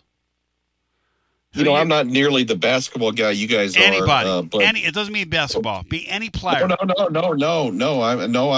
I'm going here. A guy that just brought me joy with his smile, with his play, with his infectious kind of vibe is Chris Lofton. I just love that guy.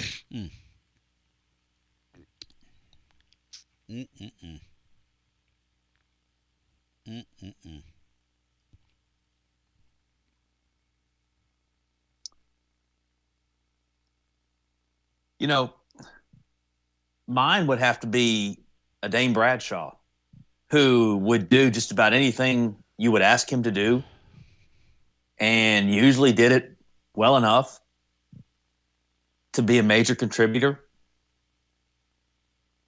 Although Dane never really had a chance to play in the NBA, but I think that's a player that a lot of people really loved throughout his career because he got the most out of what he had. And he sounds like Chris Collinsworth on the air, by the way. Oh, my gosh, he sounds just like him. Which is uncanny. So you got Ron Slay, we got Dane Bradshaw, we got Chris Lofton, and we're looking for guys, when you think about it, that are straight, that are people that we just love and identify with, and it's just a great thing, man. I mean, when you think about what has happened here for our man who's now down there with the Grizz and balling. Balling, may I add. Balling. By the way, let me give a shout out to my man. I meant to do this with Watson Brown. But a shout out to Skullcan, Cinco. The artist formerly known as Skullcan, who we've got to give some love to. Scully. It broke last week that Scully was going to go to Maryland, where he was going to resume his career. But Scully had already taken a job at Jacksonville State a couple weeks earlier. And Jeremy Pruitt jumped in there, a.k.a. Skull. Let your skull shine. Not your soul shine, let your skull shine. Shout out MP3. But he said no to the Maryland gig.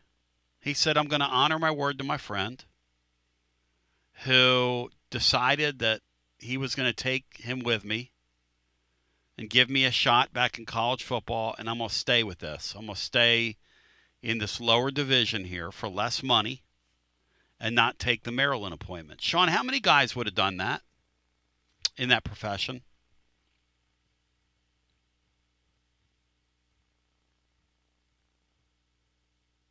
Where we just lost a DB coach because an opportunity with the 49ers opened. And I don't blame the guy. The guy was here from Ohio State for 5 minutes because it's all transactional now. But Jeremy Pruitt said, you know what? I've learned. I've learned my lesson. I went to the, I started out here. I kind of went to the top of the mountain in my profession. I got knocked down, but I got up again. You're never going to keep me down. Chumbawamba, whatever it is. And he's staying with his friend. I applaud that. Let's go to the phones. So I'm going to give him some love today, Bri. How about that? How about some Valentine's Week love for the Skull Can? As we make a list in honor of Jamai Mashack, who I just got love for the guy, man. I loved him as a player. It's like a wild man out there. Like a whirling dervish. Him and the guy from France. The guy from France are two of the craziest players I've ever seen when they were young. Remember the dude from France, Bri? The way he could jump out of the gym? Yeah, that's a great one. The guy that could jump out the gym. Just a wild man. Just a freaking wild man. And then he'd play the game, and then he would go up on social media, and he had him and his beautiful French wife, they looked like they were a couple of Paris fashion models. And East Pons actually got a cup of coffee from the Grizzlies, I believe. Right. He played there briefly. I think he might be overseas now.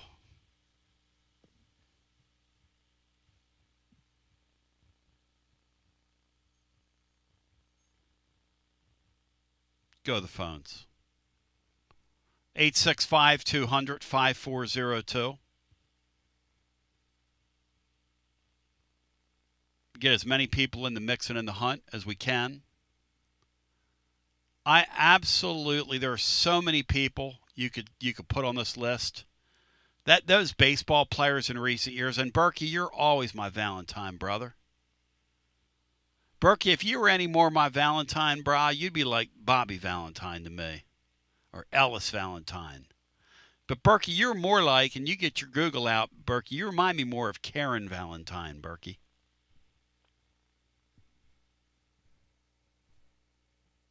Let's go to the phones.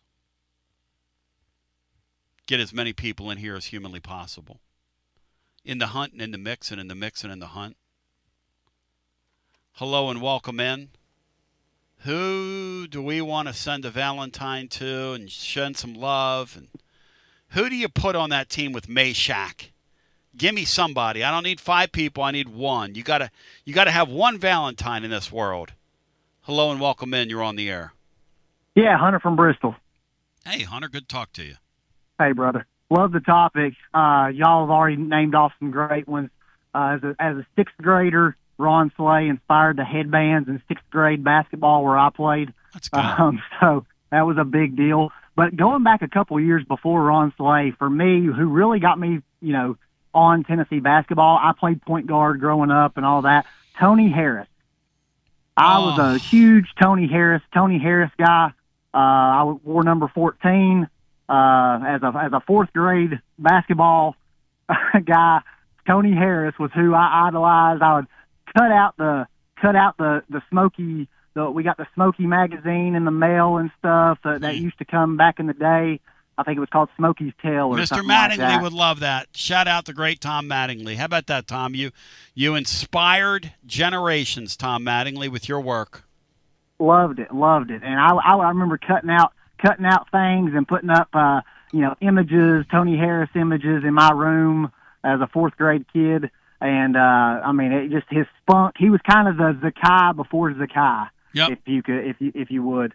And, obviously, great. I definitely think Tony Harris needs to be added to that list. I think that is fantastic. And, Tony, it's been Derek duly noted, and I appreciate the call, my friend. Thank you. Thank you, brother. And the thing about Tony Harris is, great story, because Tony became a guy that's helped a lot of people in his community. We had Tony on talking about that and how when he was young, he kind of made some decisions he wished he didn't make, but he was a hell of a player. Tough guy. Let's go to the phones. We'll get as many people in here as humanly possible. Tony Harris is a great one. But you can go to any sport now. Any sport.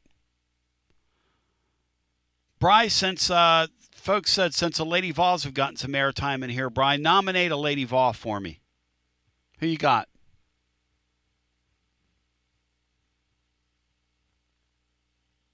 Because I like Vonda Ward. When she became like an MMA fighter, I thought that was next level. Kind of like when Ovent St. Preux was fighting in the MMA. I was for that. Who's the coolest Lady Vol player, Bry, you can remember? I'll nominate Andrea Carter, who has gotten into broadcasting and I love her. Blossomed, and not only blossomed but exploded and is everywhere. Yeah. All over the place.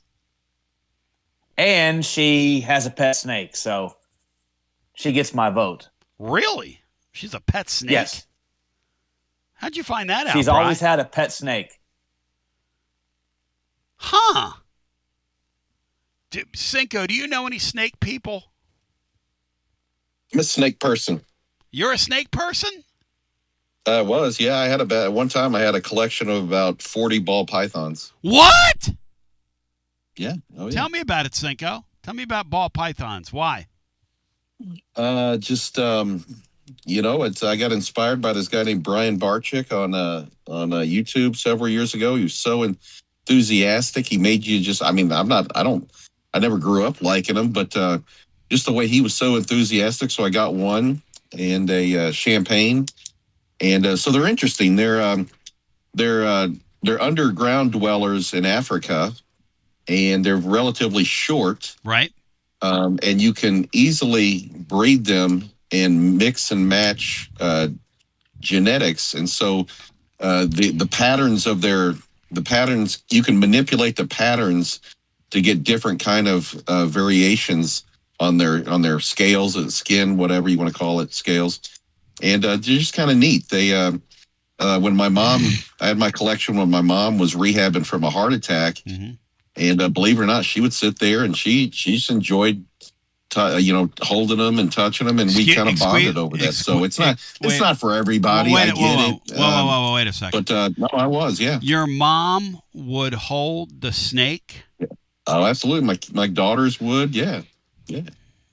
You're kidding? Yeah, I had them in this professional heated rack system, and it was a big deal. Now, had a whole bedroom dedicated to them. If I see a snake outside, I'm running the other way. Oh no, come on, they won't hurt you. Really, in a controlled environment. Sean, when you see a snake outside, you're not afraid of them? Not at all. You pick them up?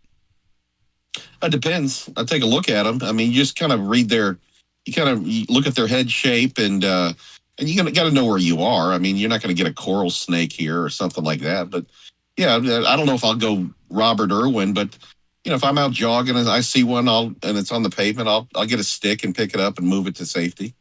I love that, Sean. Thank you so much. Yeah. Oh, I've been bit 1,000 times by mine, and I mean, I don't have any. I gave my collection away to some guy that really needed the money, so I shouldn't have said that. Never mind. Does it hurt? Does it hurt, Sean? Does it hurt when they bite you? No, it's kind of like someone pulling a hair. Does that make sense? Yeah, just kind of a little prick. Yep. Back to the phones we go. I had no idea. I'm a Jim Stafford guy myself. I don't like spiders, or snakes, and that ain't what it takes to love me. I will say I'm kind of fascinated with the snake. We've got snakes in our backyard that I see frequently. We've had one that's lived under our patio for... He comes out at this time of the year, Sean, to get sun on him. I know they do that. Like in the winter, they'll come out when it gets a little warm, and they want to come out and get a little sunshine on them. So you'll see snakes this time of the year. It's kind of your best friend is a king snake, buddy. They're anything king cobra, king, because they're snake eaters, and they'll also a king snake will take a rattlesnake or anything to town. Let's go back to the phones, and we'll get many people in here. We've got a lot of folks that want to talk. Hello and welcome in. You're on the air. Hey, Tony, it's Dave. Real quick, I won't take much a moment of your time. Yeah. I continue to go back to one Joshua Dobbs because the man came here when we were not at the best, coached himself up from what we seem to find out now, really took a leadership role and was a great example on campus in the community. You kind of said we got to pick one. Joshua Dobbs would be my number one. I think we can say very similar things about Hendon Hooker. I don't want to diminish him in any way, but I really think Joshua Dobbs is just that guy that was a Vol when it wasn't cool. No question. Really, go on. No, he played in an idiotic era, if you think about it. There was so much talent around him and it really turns out, he was his own team. He was having to he's having to coach himself. Yep. It's very, very fortunate he was a guy who had the intellect and understood the game. Yes. Was a very smart young man in the actual classroom, but he had football knowledge. But again, I just respect his work ethic on and off the court. on and off the field. Yep. The way he was in the community, you never had to worry, was he going to do something foolish and make a young, you didn't have to worry he was going to do something and that some young person would be let down. He seemed to have time for people. So, to me, he's the guy that you want. He's not going to get you a Heisman. He might not even win you a national championship, but you got, 10 or 15 of that guy on your team. Your team's going to do the right thing most of the time, and they're going to get you what you need. Yeah. So go ahead, Brian. What were you going to say about Josh Dobbs? Was somebody I was thinking about before we were taking some calls, and so I think Dobbs, Sean, you can attest to this. He kind of extended Butch Jones's tenure at Tennessee. He was so good that a clown like Butch Jones looked competent. Yeah, once again, another proof that I'm a complete fool is that for whatever reason, I never appreciated Dobbs. I always liked the drop back quarterback. I liked, if it was a dual threat like a Michael Vick, Lamar Jackson. I never appreciated Josh Dobbs, what he did. But a public apology for me because, during that screwball time, he was fantastic. He did save Butch Jones.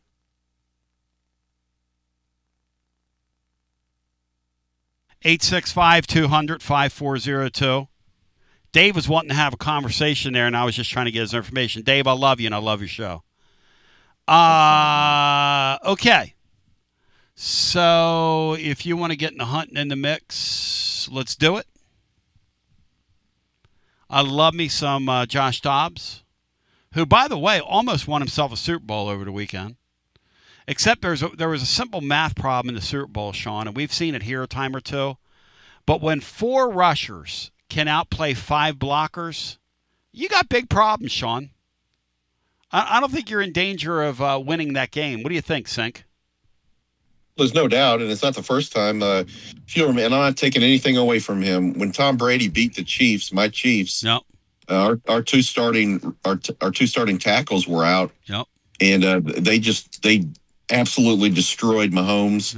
He had no chance. He was seeing ghosts. Again, I'm not saying that the Tampa Bay didn't win it fair and square. Tom Brady's the greatest and all that stuff.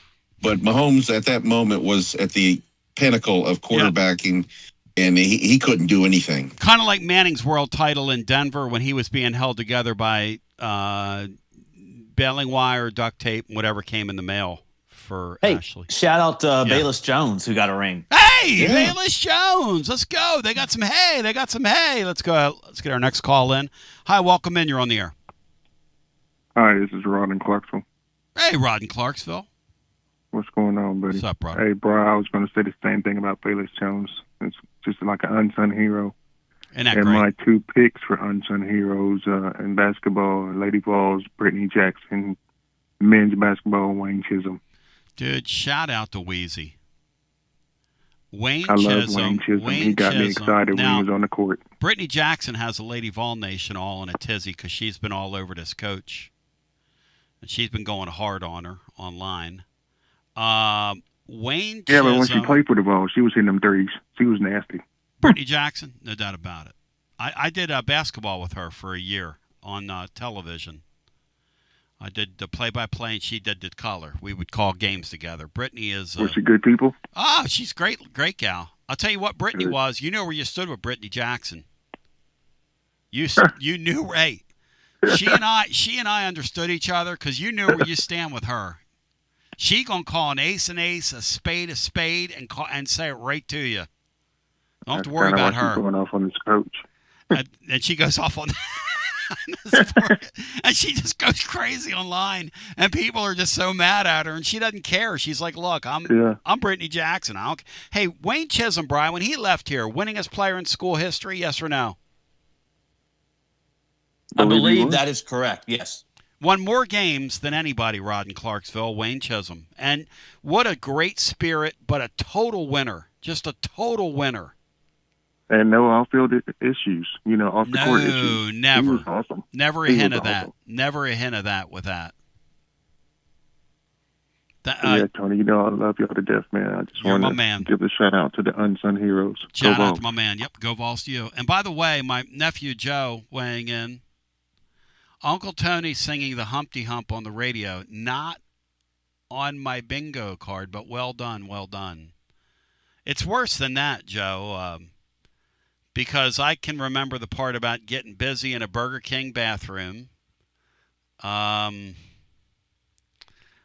knows something about tickling. I don't know.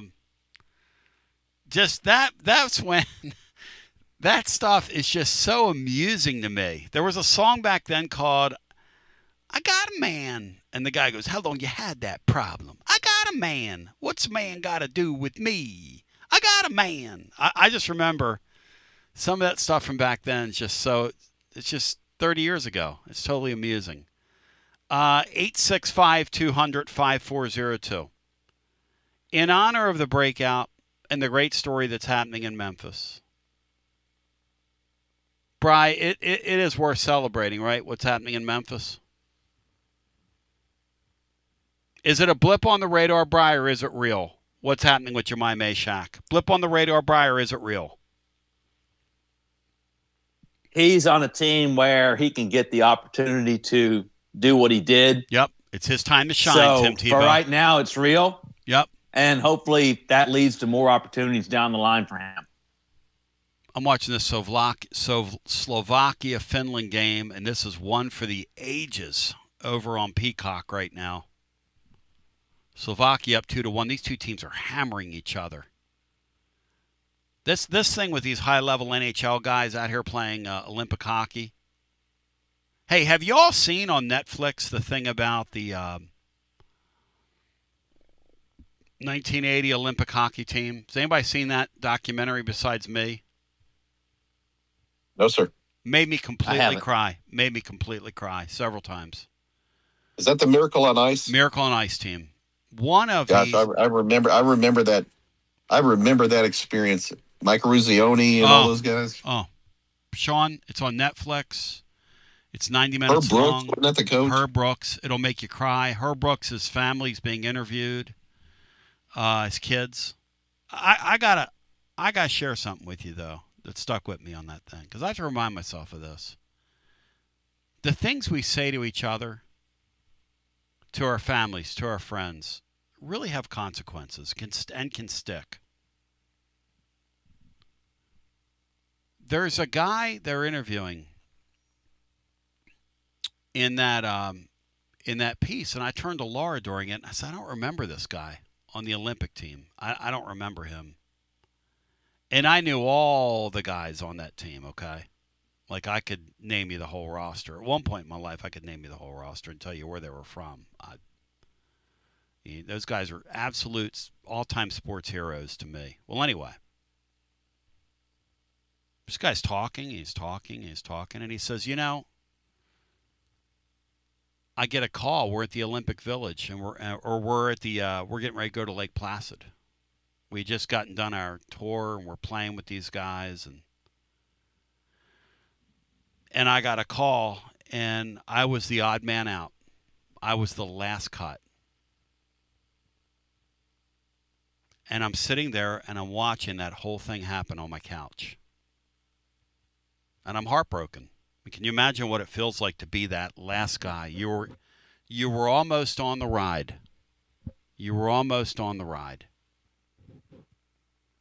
And Herb Brooks came and said, "Hey, I need your stuff. I need your playbook. I need your stuff." Unfortunately. And he said, and Herb Brooks was crying when he cut me because he was the last cut on the gold medal team in 1960. And this guy is, 40 years later, crying, telling the story. He said, my father, I'll never forget it. He said, the night they beat the Russians, my father looks right at me and says, Herb Brooks made the right decision. He made the right call. Right to his son. Sean, you imagine saying that to one of your kids? Dunking on one of your kids like that? Who was the last cut from a team that's the Miracle on Ice team? And the guy told the story just kind of matter-of-factly. Hey, that's who my dad was. That is rough. Yeah, I'm afraid that's not I'm afraid in society that's not a unique story, though, unfortunately. Imagine a father saying to a child who's watching these guys go on and win a world championship, hey, that guy made the right decision. I mean, my heart bled for that guy, and he's like 65 years old. I'm watching this and I'm going, whoo, whoo. But anyway. To change the tone and tenor, I'd like to give a happy birthday shout out to our boy Lamb Weirdo, Lambert, Mark Watson. Happy birthday, brother. Hope you are healthy and doing well. He's at least nutty. I know that. Happy birthday, Lammy. I wish you, I wish Steeler Nation a return to the top and get you out of miring in NFL mediocrity, as some people like to say. Come back on the other side. 865-200-5402. I want to know, in honor of the great Jamai Mashack, who's having a breakout, and I'm so glad to see it, who are some of your favorites down through the years at UT? And we're giving away some chocolate-covered strawberries. Dave in Knoxville just won. If you want to be a winner, give us a call on the other side on a day where callers come first on this Wednesday after this. Are you currently a residential electrician? Would you like more benefits, better pay, more upside? What about a $3,000 signing bonus? Free company-paid health insurance, annual profit share, company vehicle, gas card, much more. Call Advent Electric today. Advent, known for their large commercial jobs around town, and due to high demand, they're adding additional roles for their residential department. Maybe you know a friend, family member that's a residential electrician. Spread the word. Email hr@adventelectric.com. hr@adventelectric.com. 865-588-0631 and ask for the Tony B 3K signing bonus. Advent Electric is hiring. You got to dream about buying some land and building on that land? Well, Waterside Contracting is your ticket. 25 years of making dreams come true, Michael Scott. For hundreds in our area, custom homes or remodels, Waterside Contracting will build on your lot. They do incredible work all over the area. Structural integrity, quality without compromise. It's a way of life with Waterside Contracting. Check out the wonderful work Waterside does. WatersideContractingLLC.com. When it's time for your dreams to come true. Quality without compromising. Waterside Contracting. College football fans, Chris Fowler here with the play call. This season, go for Dose with ice-cold refreshing Dos Equis. It's more than a single play. It's a mindset. Think of it as a 2-point conversion for real life. Taking the risk, making the bold move. Whenever we get the chance to go big, we take it. On the field and off, always go for Dose with Dos Equis. Enjoy Dos Equis responsibly. Copyright 2024 Dos Equis Lager Especial Beer. Imported by Cervezas Mexicanas, White Plains, New York. Hi, I'm Jim Simpson, owner of Simpson Meats. When's the last time you grilled a really good burger or steak? One your friends still talk about. Our goal at Simpson Meats is to make that happen every time you have a cookout. All of our cuts of meats, steaks, burgers, briskets, and pork are always fresh, flavorful, and sustainably sourced. We are family owned, so we know the importance of knowing how and where your food is raised. We have been putting quality first since 1888. Visit our butcher shop off Lovell Road or online at simpsonmeats.com. Tony Basilio along with the great Mark Griffin. And we're here to talk about our friends at Performance Medicine. And Griff, their slogan, stay educated, stay healthy. That's you. Wow. I really like to think that, Tony, and I'd like to give Dr. Rogers a lot of credit because I definitely want to stay educated and healthy, and knowing that he's putting the time and effort in to make sure of my care. I want to encourage your listeners to put the time to learn and become educated and get to know Dr. Rogers and see if it can help with your health as well. And there's a really, really easy way to do that. In fact, they've got their own YouTube channel. You can see Dr. Rogers for himself with his staff.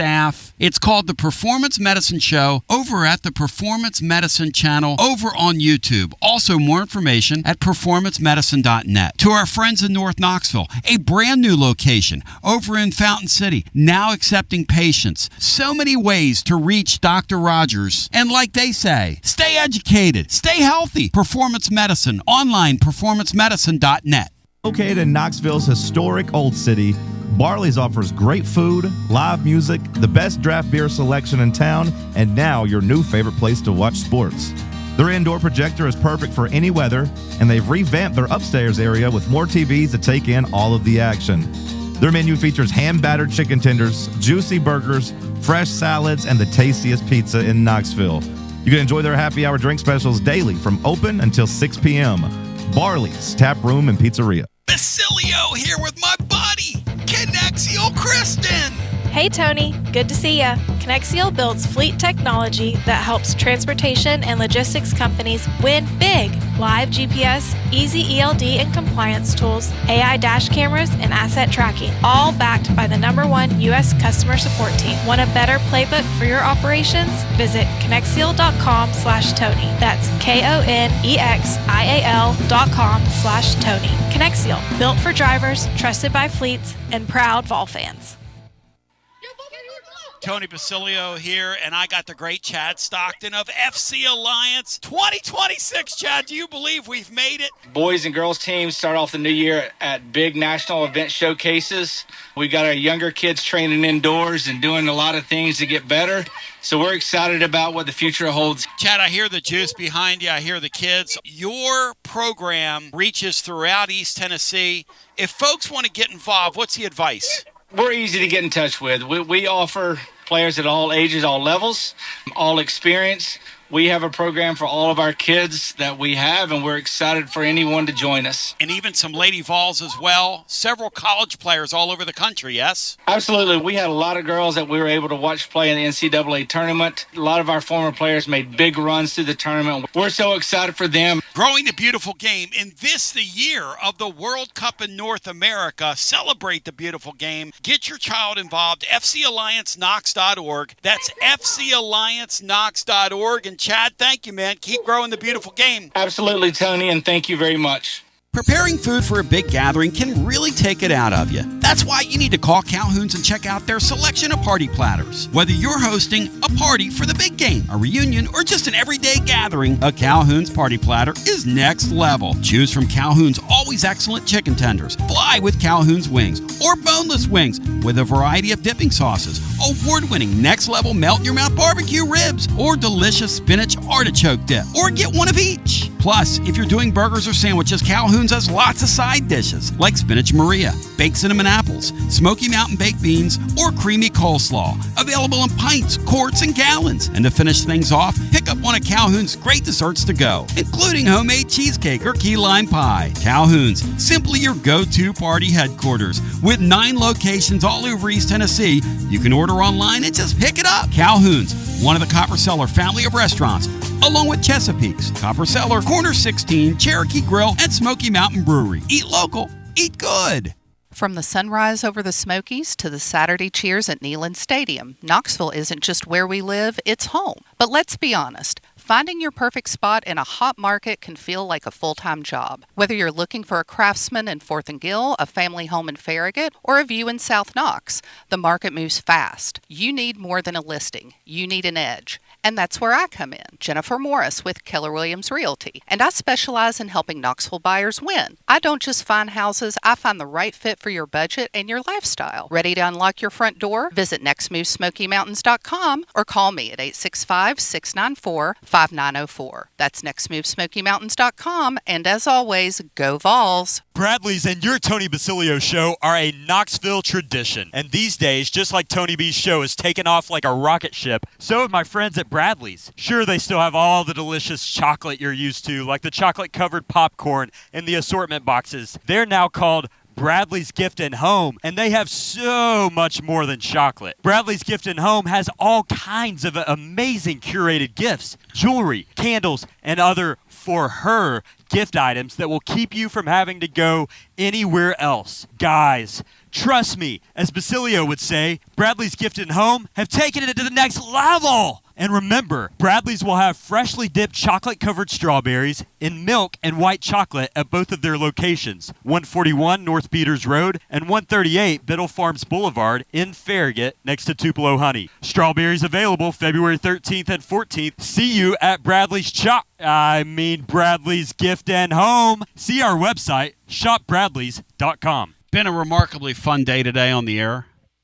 We've gone round and round. Where she stops, nobody knows.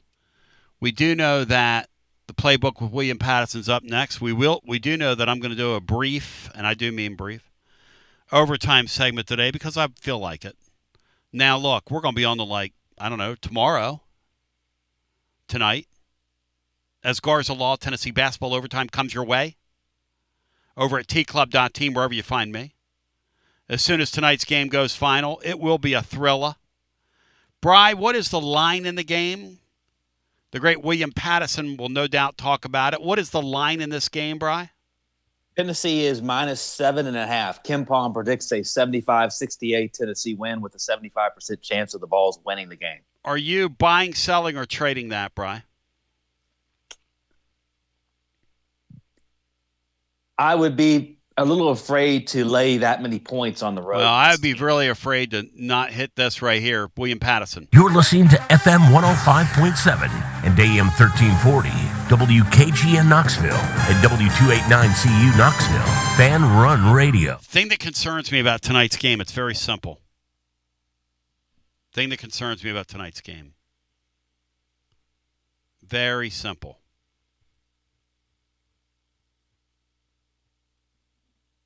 It's a very sleepy spot. Now you're coming off the Kentucky game, which was not good. But you're going to be playing in front of about 2,000 people, 3,000 maybe. It's a team that sucks. They're 14th in a 16-team league. They totally blow. They don't have any players. They have one player, Chuba Hubbard, who also is an NFL running back, which is a great feat by him, Bri. He's able to do two things at once. His uncle Elron wrote a bunch of books that he bought himself, and Tom Cruise is an adherent. One of the weirdest people to ever live. Old Mother Hubbard. Old Mother Hubbard is part of his lineage. Oh. So we've got Elron, we've got Old Mother, we've got Chuba. Any other Hubbards, Bri, you care to add to the mix and into the hunt?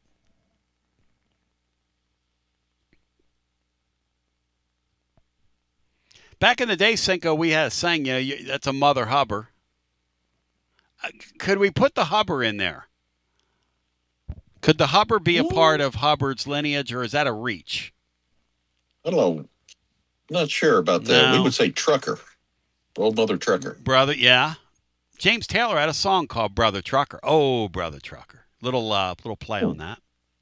What a talent that cat is. Off Flag. Oh, my gosh.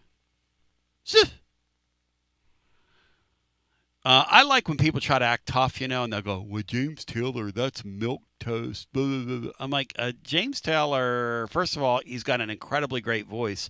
Secondly, he's a really great craftsman as a songwriter. Thirdly, try to play some of his music and then get back to me. Pick up a guitar and try to play it the way he wrote it and the way he performs it on stage, and then get back to me and tell me you don't respect him. Guys like him, Jackson Brown, Neil Diamond, Elton John, all those guys. You could. They may not be tough guys, but they're geniuses. I agree with Salty Vol, who says tonight that our boy's going to go off tonight. Bri, I'm predicting the first of 2 30-point games from. Can I get an hallelujah? Hallelujah. You should have had one against Kentucky. And can I get an amen? Amen's going to get 2 Glenn this Hubbard week. was thrown out by the chat. Who is it? Glenn Hubbard, bearded. Oh, I remember Atlanta Glenn Braves. Hubbard. I remember Glenn Hubbard. Shout out to my man Darren who's listening to me. I'm sure he remembers Glenn Hubbard. Of course, Elron is the craziest Hubbards of them all. The goat of Hubbards. When I go down to Clearwater, I think about Elron and his work. Let's see.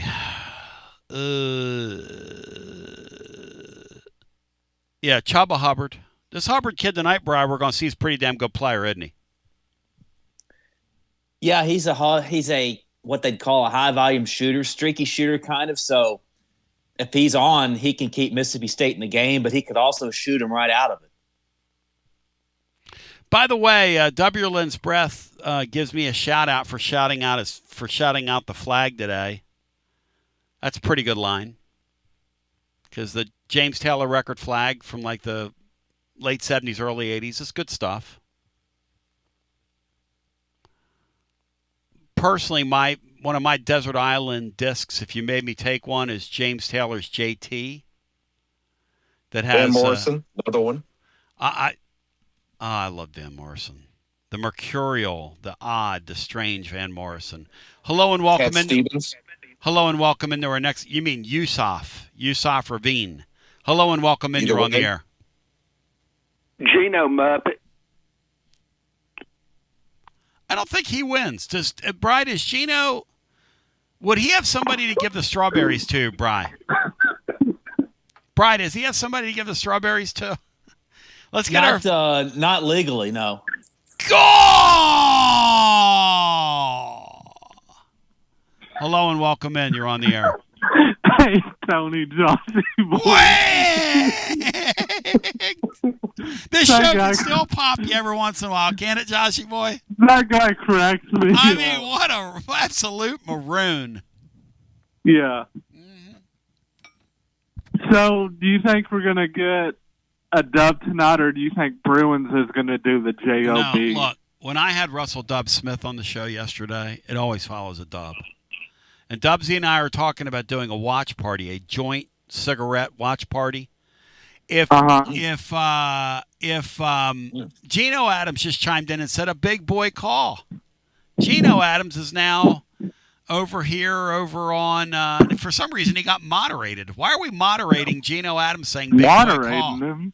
Yeah, he shouldn't get This YouTube thing is What the weird. hell? I know, this YouTube thing is weird. Yeah. Big boy call. Gino I don't Adams. get it. Big boy call. Gino Adams has his own handle now. Gino Adams. What did he just say, Bri? Plane train. Gino Muppet. Gino Muppet. He called you a Hey, Muppet. Tony. He called you a did Muppet, you- Bri. Yeah, Bri. Josh, do you Tony, think I look did- like a Muppet? He didn't know what I looked like, so No. he can't call me that. Huh? No. No, I don't. You find me attractive? No comment. You think I'm a good-looking man for my age? No comment, Tony. So, You Sean, were who were you thinking- for in the the word- Super Bowl? Josh, Were boy, you the for word you were thinking of is Tony stunning. Seahawks, or were you for the Patriots? Was I for the Seahawks? Oh, I was for Jerry Colquitt's Seahawks, yeah. No, I asked Sean. Oh. Say it again. Were you for the Seahawks or Patriots, Cinco? Who were you cheering for in the Super Bowl? Oh, absolutely, the Seahawks, because I don't want New England passing Pittsburgh. Come on. There you go. Ain't? Yeah. It was a hate vote, Joshy boy. Hate root fan. Tony, it was the great Artemis's birthday on Super Bowl Sunday, and his Seahawks won the Super Bowl, so it was a double victory for him. I love Artie. Artie forever. What do you think about Sam Darnold kid, Tony? He goes to the Jets and is horrible. Yep. Then a number of teams, the Panthers, the 49ers, and what have you. Then he comes to Seattle and wins the Super Bowl finally. Well, you forgot about one step. What? He went to the Vikings where he resurrected his career. Yes. But he didn't do very well in the playoffs. Brian, this McCarthy guy. He saw ghosts in the playoffs. Brian, this McCarthy guy that the Vikings settled on is one of the worst players ever to be handed a job like that. You talk about a guy that blows, Brian Hartman, that guy sucks out loud. Well, Minnesota's the same organization that gifted the Cowboys their Super Bowl run the last time they were relevant. It's unbelievable, Andy. And when we won it in 2017, Minnesota, we absolutely pummeled them in the NFC title game, NFC. I'm starting to think it's not going to happen for Minnesota. I guess what I'm trying to say. They were so close. It'll never happen for him. That's sad, man. Sam Darnold, They've never been to a Super Bowl, right? No, they went in the 70s when the great Fran Tarkenton was there, and They've they never got won one. and they got They've been off. Yeah, they've been, but they got offed by the Raiders one year. The Raiders offed them. Wow. I loved the Purple People Eaters back then. Cinco, do you remember the Purple People Eaters? They were cool. Alan Page and all them. Cool. Yep. Even though I was from Kansas City, my first real recollection of a Super Bowl was the Steelers and the Vikings, baby, in the Super Bowl. Go. Wow. Let's go. And the Steve Vikings, took it, of course. I've always loved those helmets that the Vikings have too, Joshy boy. Oh yeah. But when they Purple played People Eaters Yep. with Carl Eller and all those guys. When they played in the old Metropolitan Stadium and they played in the elements, that's when it was cool. Yeah. That was cute. So, out the door, I'm going to give you mine, if that's okay, my Jamai Mashack. Yeah, please. Is that I want it, yeah. Yeah. So, my Jamai Mashack is going to be Gerald Riggs Jr. God, that's a great one. Thank you. I love Gerald Riggs. Joshy boy, you win. He was one of my 10. So that will go with your copper card. Your chocolate covered strawberries. Milk and white chocolate, Bri. What do you like better, milk or white? Probably the milk chocolate would be better. I do like me some white chocolate, though. It's delicious. Hello and welcome in. It's an acquired taste. Hello and welcome in. You're on the air. What about my boy Marv Hubbard? Who's Marvin Hubbard? Marv Hubbard from the Raiders back in the day. Yeah, big tough fullback. Nobody calls him Marvin Hubbard. Marv Hubbard, of course. I said Marv. You said Marv. Marvin Hubbard, you clown. No, it's Marv. In true Freddie Jack fashion. from my Raiders back in the day. Oh, my God. The Raiders were so great back in the day. The Del LaMonica days. The Mad Bomber. What was the slogan? Just win, baby, win. They had Cliff Branch. They had Fred Blitnikoff. They had the guy with the stickum all over his hands, Lester Hayes. Dave Casper. Yeah. Dave Casper, the friendly ghost. Yeah. Hey, when your name is on the award for wide receivers in college football, I'd say you're pretty damn good. Blitnikoff. Yep. Great player. Can you spell Blitnikoff for me, Freddie? Hang on. Let me look it up, and I'm going to have you spell it on the air. Because I tried to spell it the other day, and I was close for when we had somebody that got on the Blitnikoff Award. Let's see here. Lila Zato. Spell it for me. Spell Fred Blitnikoff's name. Go ahead. Oh, let's see. Who's, by the way, 82 years of age, has a birthday coming up, and he's about to turn 83 on February 23rd. I love him. Hit it. Bilit. Nope. Nekoff. Is it BE? You weren't even close. You weren't even close. I mean, okay. You did what I thought you would do. Let's put it this way: you're the guy that watches Jeopardy like me, and you might get a question if a category like sports or entertainment pops up. What was it? BE? BELIT? No, that's still wrong. NE? No. KOFF, isn't it? It is. That's something you know a lot about, the cough part. Or the off part. If you take the K out of there. Did Freddie, you mention... do you like cheap shots, Freddie Jack? Do you like when we go back and forth? Yeah. Yes? I think you're an attractive man, Tony. I've been yearning after you for 30 years. Over 30 years. Who do I remind you of if you had to pick, like, somebody on stage and screen and just, you know. Here we go. I've always thought you were kind of a combo guy. Okay. You're kind of a combo of Screech, Horseshack, Uncle Fester, Jimmy Durante, and Toucan Sam.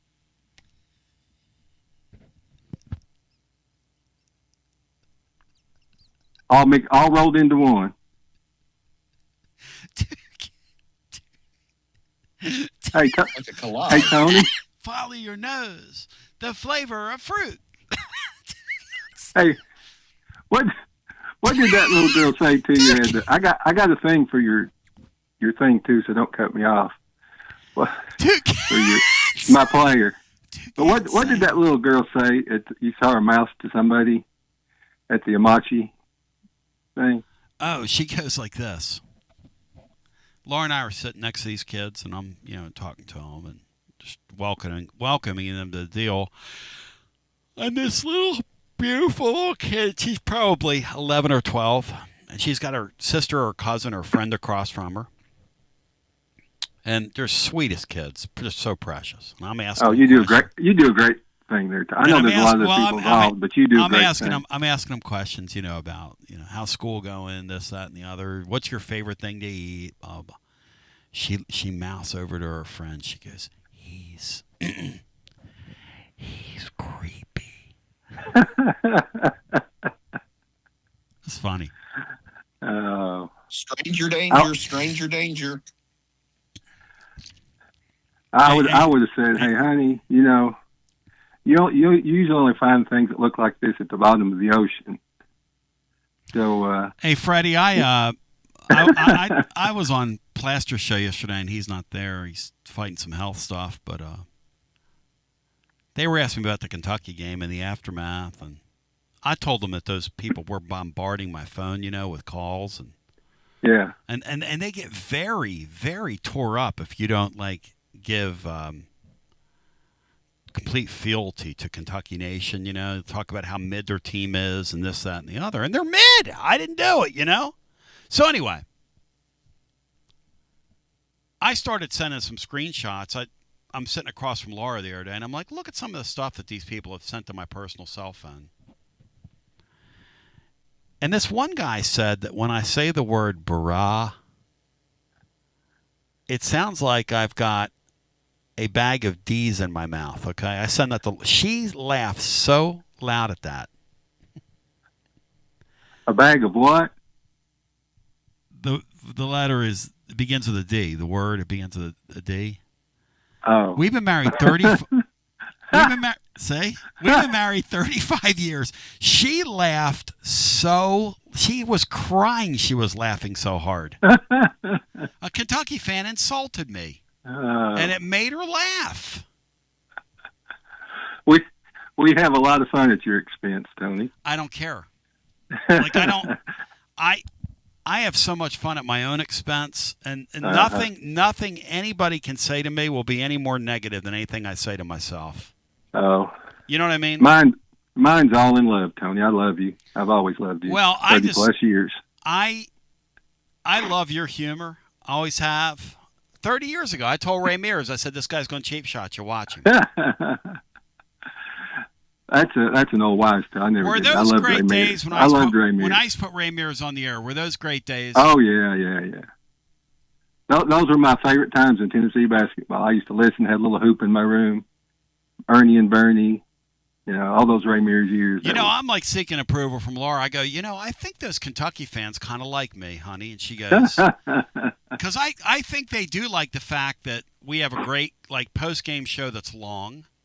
I think they do like the fact that I do say that I respect their tradition. Like, I kind of get Kentucky basketball.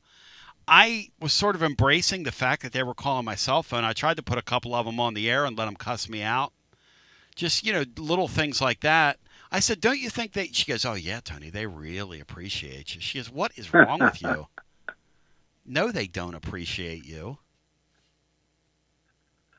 I think they do, Freddie, don't you? You live around some Kentucky fans where you live. No, I don't live around Kentucky fans. I don't know. But they probably do appreciate it. They like the show, and they like the mixing it up. What you present. You let them talk. Yep. All right, Freddie, let's spell Blitnikoff again. No, I got for your team. Who did you say I look like? A cross between. See if you can replicate that. See if you can... Screech, Horshack, Uncle Fester, Jimmy Durante, and Toucan Sam. Cinco, are you just going to sit there and let that man talk like that? An outrage. Thanks. He sounds like Bino. Hey, I got a name for you. Now, he's not done playing yet, and he's hurt. But I just love his family story. It's Cade Phillips. It's a great one. How his grandpa started and it makes when I even think about it, makes me cry. Right? That ranch. How he started it. You ever read how it got started? No. You need to go read it. It'll break your heart. How did he start it? Did he have a background like that? Yeah. And then his did he really? The grandfather had a background like that? No. But how he started it. He begged the judge to let him have this little girl who was being abused, and he wouldn't let him have her. And she got abused, and she passed away. And then and he went to Bear Bryant about that because he could have played in the pros, John Croyle, and he said Bear Bryant told him to go do it, go start the ranch, and I think he gave him some money, and as John David Phillips, that's his dad. He runs it now, and his wife is John Croyle's daughter. Question for you: is John Croyle related to Brody Croyle that played quarterback there? Yeah. How are they related? The kid that played quarterback there. How are they related? Do you know? I think that's his son. You'd have to look it all up, but wow, I think that's right. John David Phillips married Cade Phillips' mother. I think that's right. God bless people. I think Brady Croyle did. I'm not sure. Maybe God bless people that give voice to the voiceless, man. But anyway, Cade was real involved. I was reading a story about it. It was in the Knoxville News Sentinel, and wow. about maybe last year. Something Mike Wilson about wrote. his story Mike and how many Wilson's- kids and how you can go back and read that. John Adams would know about it. Mike's so talented. Yeah. Hey, do me a favor. Stay right there. I want to get your information. No, send mine to. I want to send mine to Titans Bill and put down from Shirley Jones. Thank you. Hello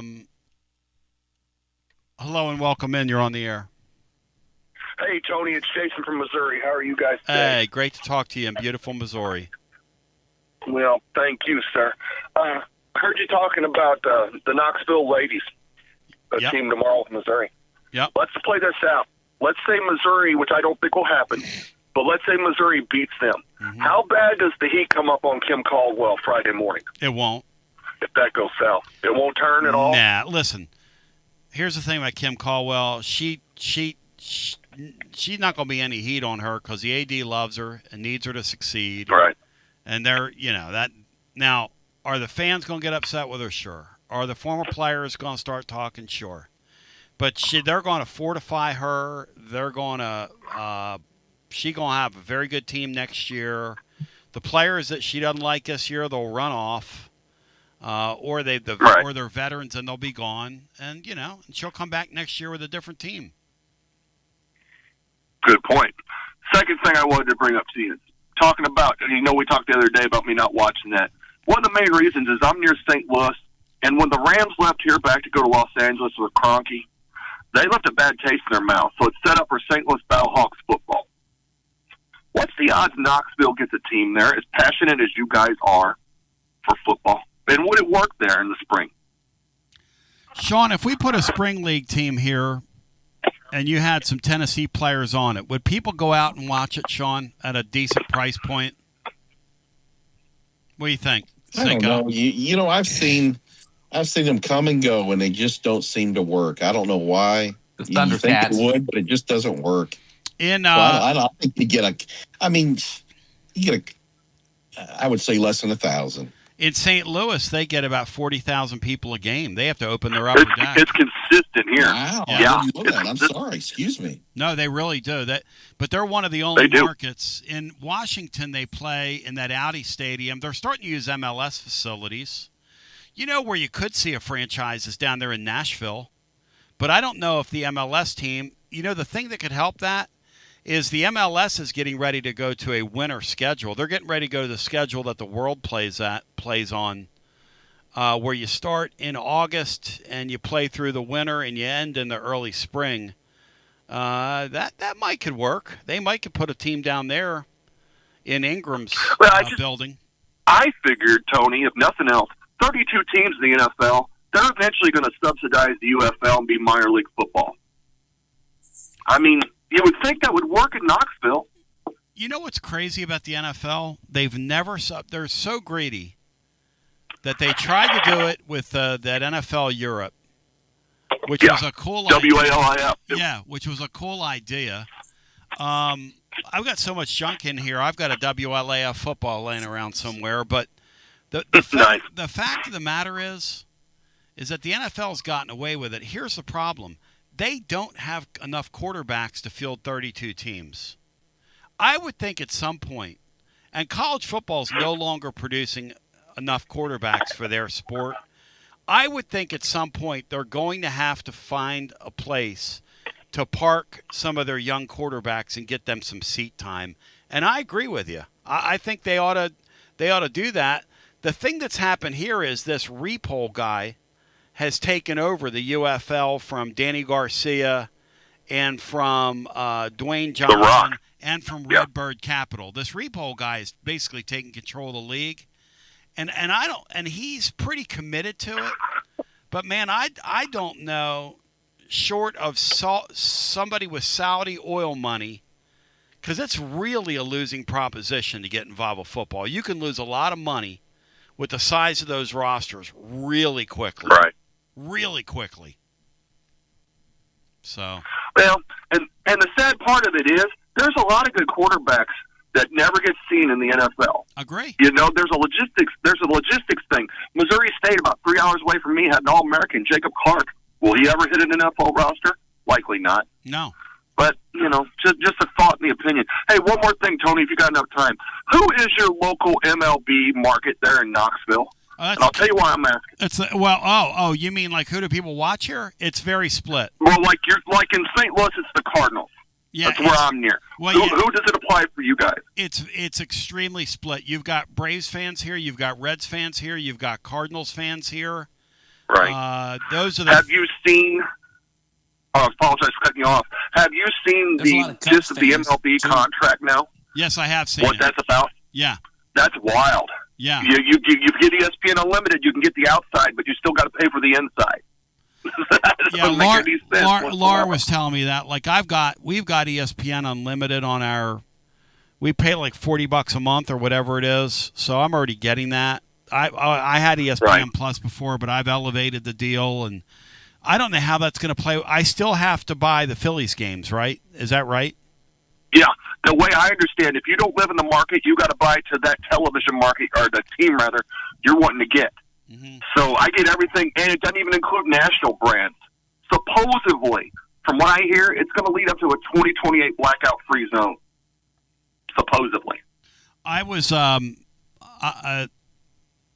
telling Sean the other day he could buy the Braves games now for $99 a year. It's what they're selling them for. So I don't know how that. Yeah, it is in St. Louis too. Yeah, that's how it works. You got to pay $99 to see your team now. Well, as close as you guys are to Atlanta, they're doing this here in St. Louis. They're selling syndication rights to Springfield, to Cape Girardeau. You may end up with a local affiliation thing again by the time it's all said and done. I believe the group that owns Channel 8, don't quote me on this, but the group that owns Channel 8 is putting together a syndicate of their TV stations around the state, and they're talking about the Braves are trying to work out a real quick ad hoc syndication deal for the upcoming year. So you're on to something there, my friend. Might be a modern-day TBS without Andy Griffith and wrestling. Or, I'm sorry, wrestling. Got to say it right. We're in the South here. Yes. All right, thank you, my man. Good Thank you. Wanted to hear a couple of your questions. You as well. Love. And I'm a Spring League supporter because I like to see those kids trying to keep their dream alive. But boy, that's a tough slog trying to keep a league alive. The only way you could do Spring League football is if the Saudis funded it and you started buying college kids out of college that could really play, and you put some name teams out there. Because we're so football crazed that if you put a spring league out there that had some first and second round draft picks and some great pros that crossed over, some NFL guys, like what happened with the USFL did, now the league, the NFL is so entrenched. The USFL did it back then because they were making such little money. Now these guys make such big money, and they have such great packages in terms of if you play 6 leagues, 6 years rather, you're vested. The chance of a challenger league now in any of these sports is slim to none. Slim to none. So, Cinco, any final thoughts for us on the way out? It's been a most interesting and fun program today, till it wasn't. No, I guess the only thing is very early when you started, someone suggested Bino host the show tonight if you're too tired. I've checked on him. I don't think Bino's recovered from that South Carolina Lady Vol drubbing in his post-game show, so I don't think that's going to happen. Yeah, that got off the rails. In fact, those of you that listen to that live, we had to take it down. In our archives, it's like that. You don't find it. Well, it's like that rap-off with Rapper Andy and Florida from a couple years ago. You can't find that anywhere because that got off the rails. No. That got off the rails. And Sunday's post-game show, look, there have been things that have happened here that we're not real proud of in terms of some of the post-game stuff. So we've had shows that have gotten, and Cinco, you've been a part of some, that get kind of off the rails. I'm usually the source of it, unfortunately. Sunday's show. Mr. 10-second button. Sunday's show. Yeah, Cinco's had the 10-second button hit on a time or two, or 20. But Sunday's show was so toxic that we just had to extract it from the archives. So if you've gone and looked for the Lady Vol basketball overtime, it's not there from Sunday. Brian, Will you be on tonight post game? Yes, I'll be on tonight. Very for sure. Good. Brian, what time will we take the bandstand tonight on the post game? It'll probably be after 11 in the East. Shit. So you're telling me that after midnight we gonna let it all hang out?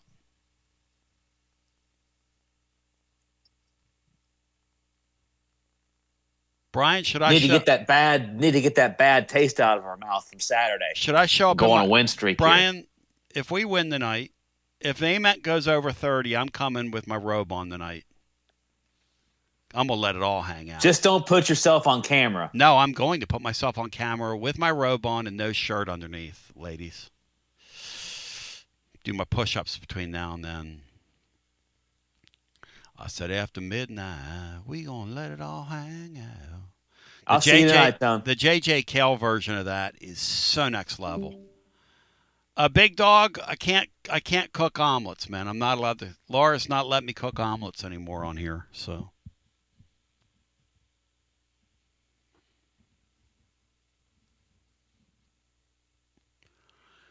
I got to bring my tambourine. That's a good idea. I shake my tambourine.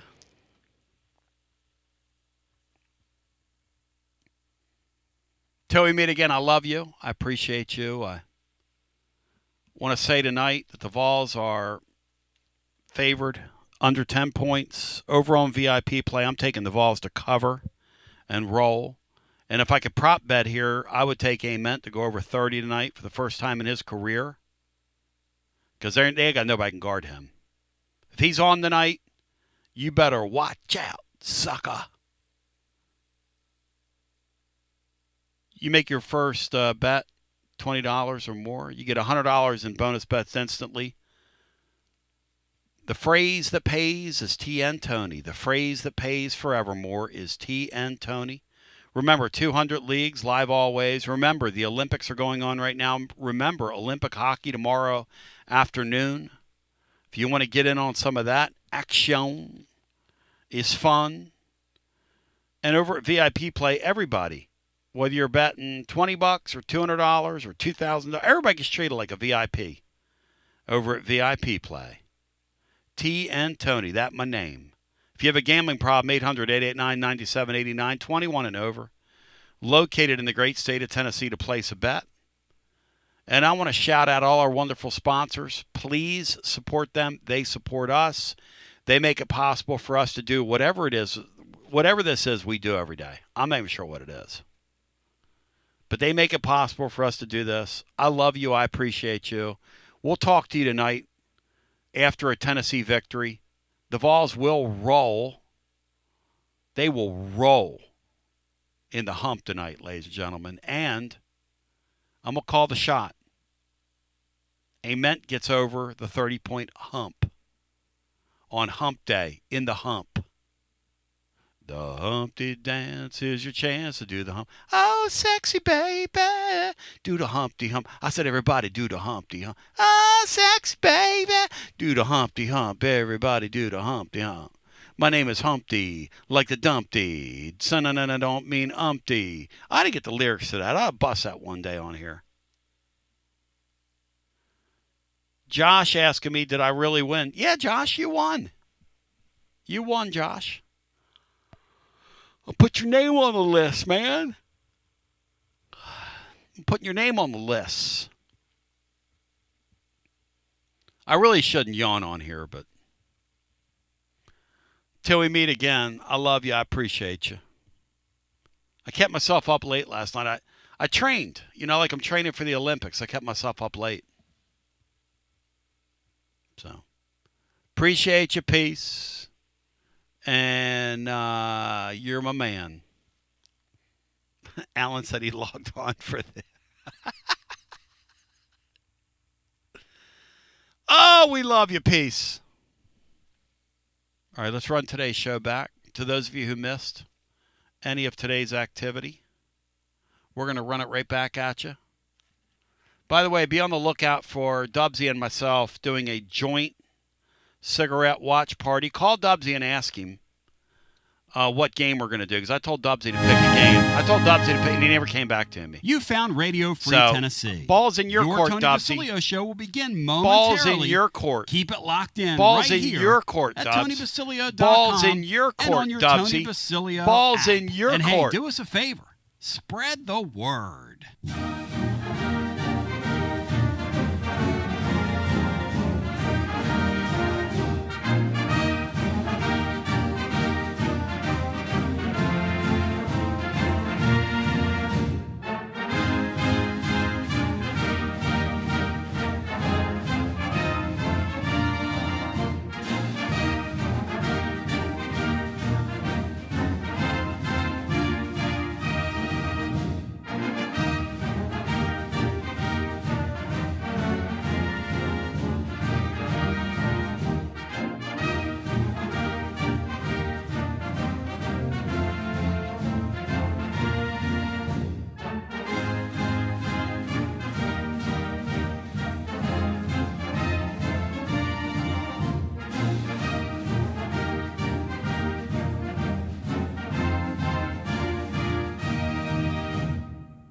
Another award-winning, thought-provoking, action-packed edition of the Tony Basilio Show is coming up next. Tips are always appreciated here at TonyBasilio.com, home of the Tony Basilio Show.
You found the Tony Basilio stream at TonyBasilio.com or on your smartphone or tablet. Another thrilling, chilling, and sometimes spilling edition of the Basilio Show is on the way next. Tips are always appreciated here at TonyBasilio.com.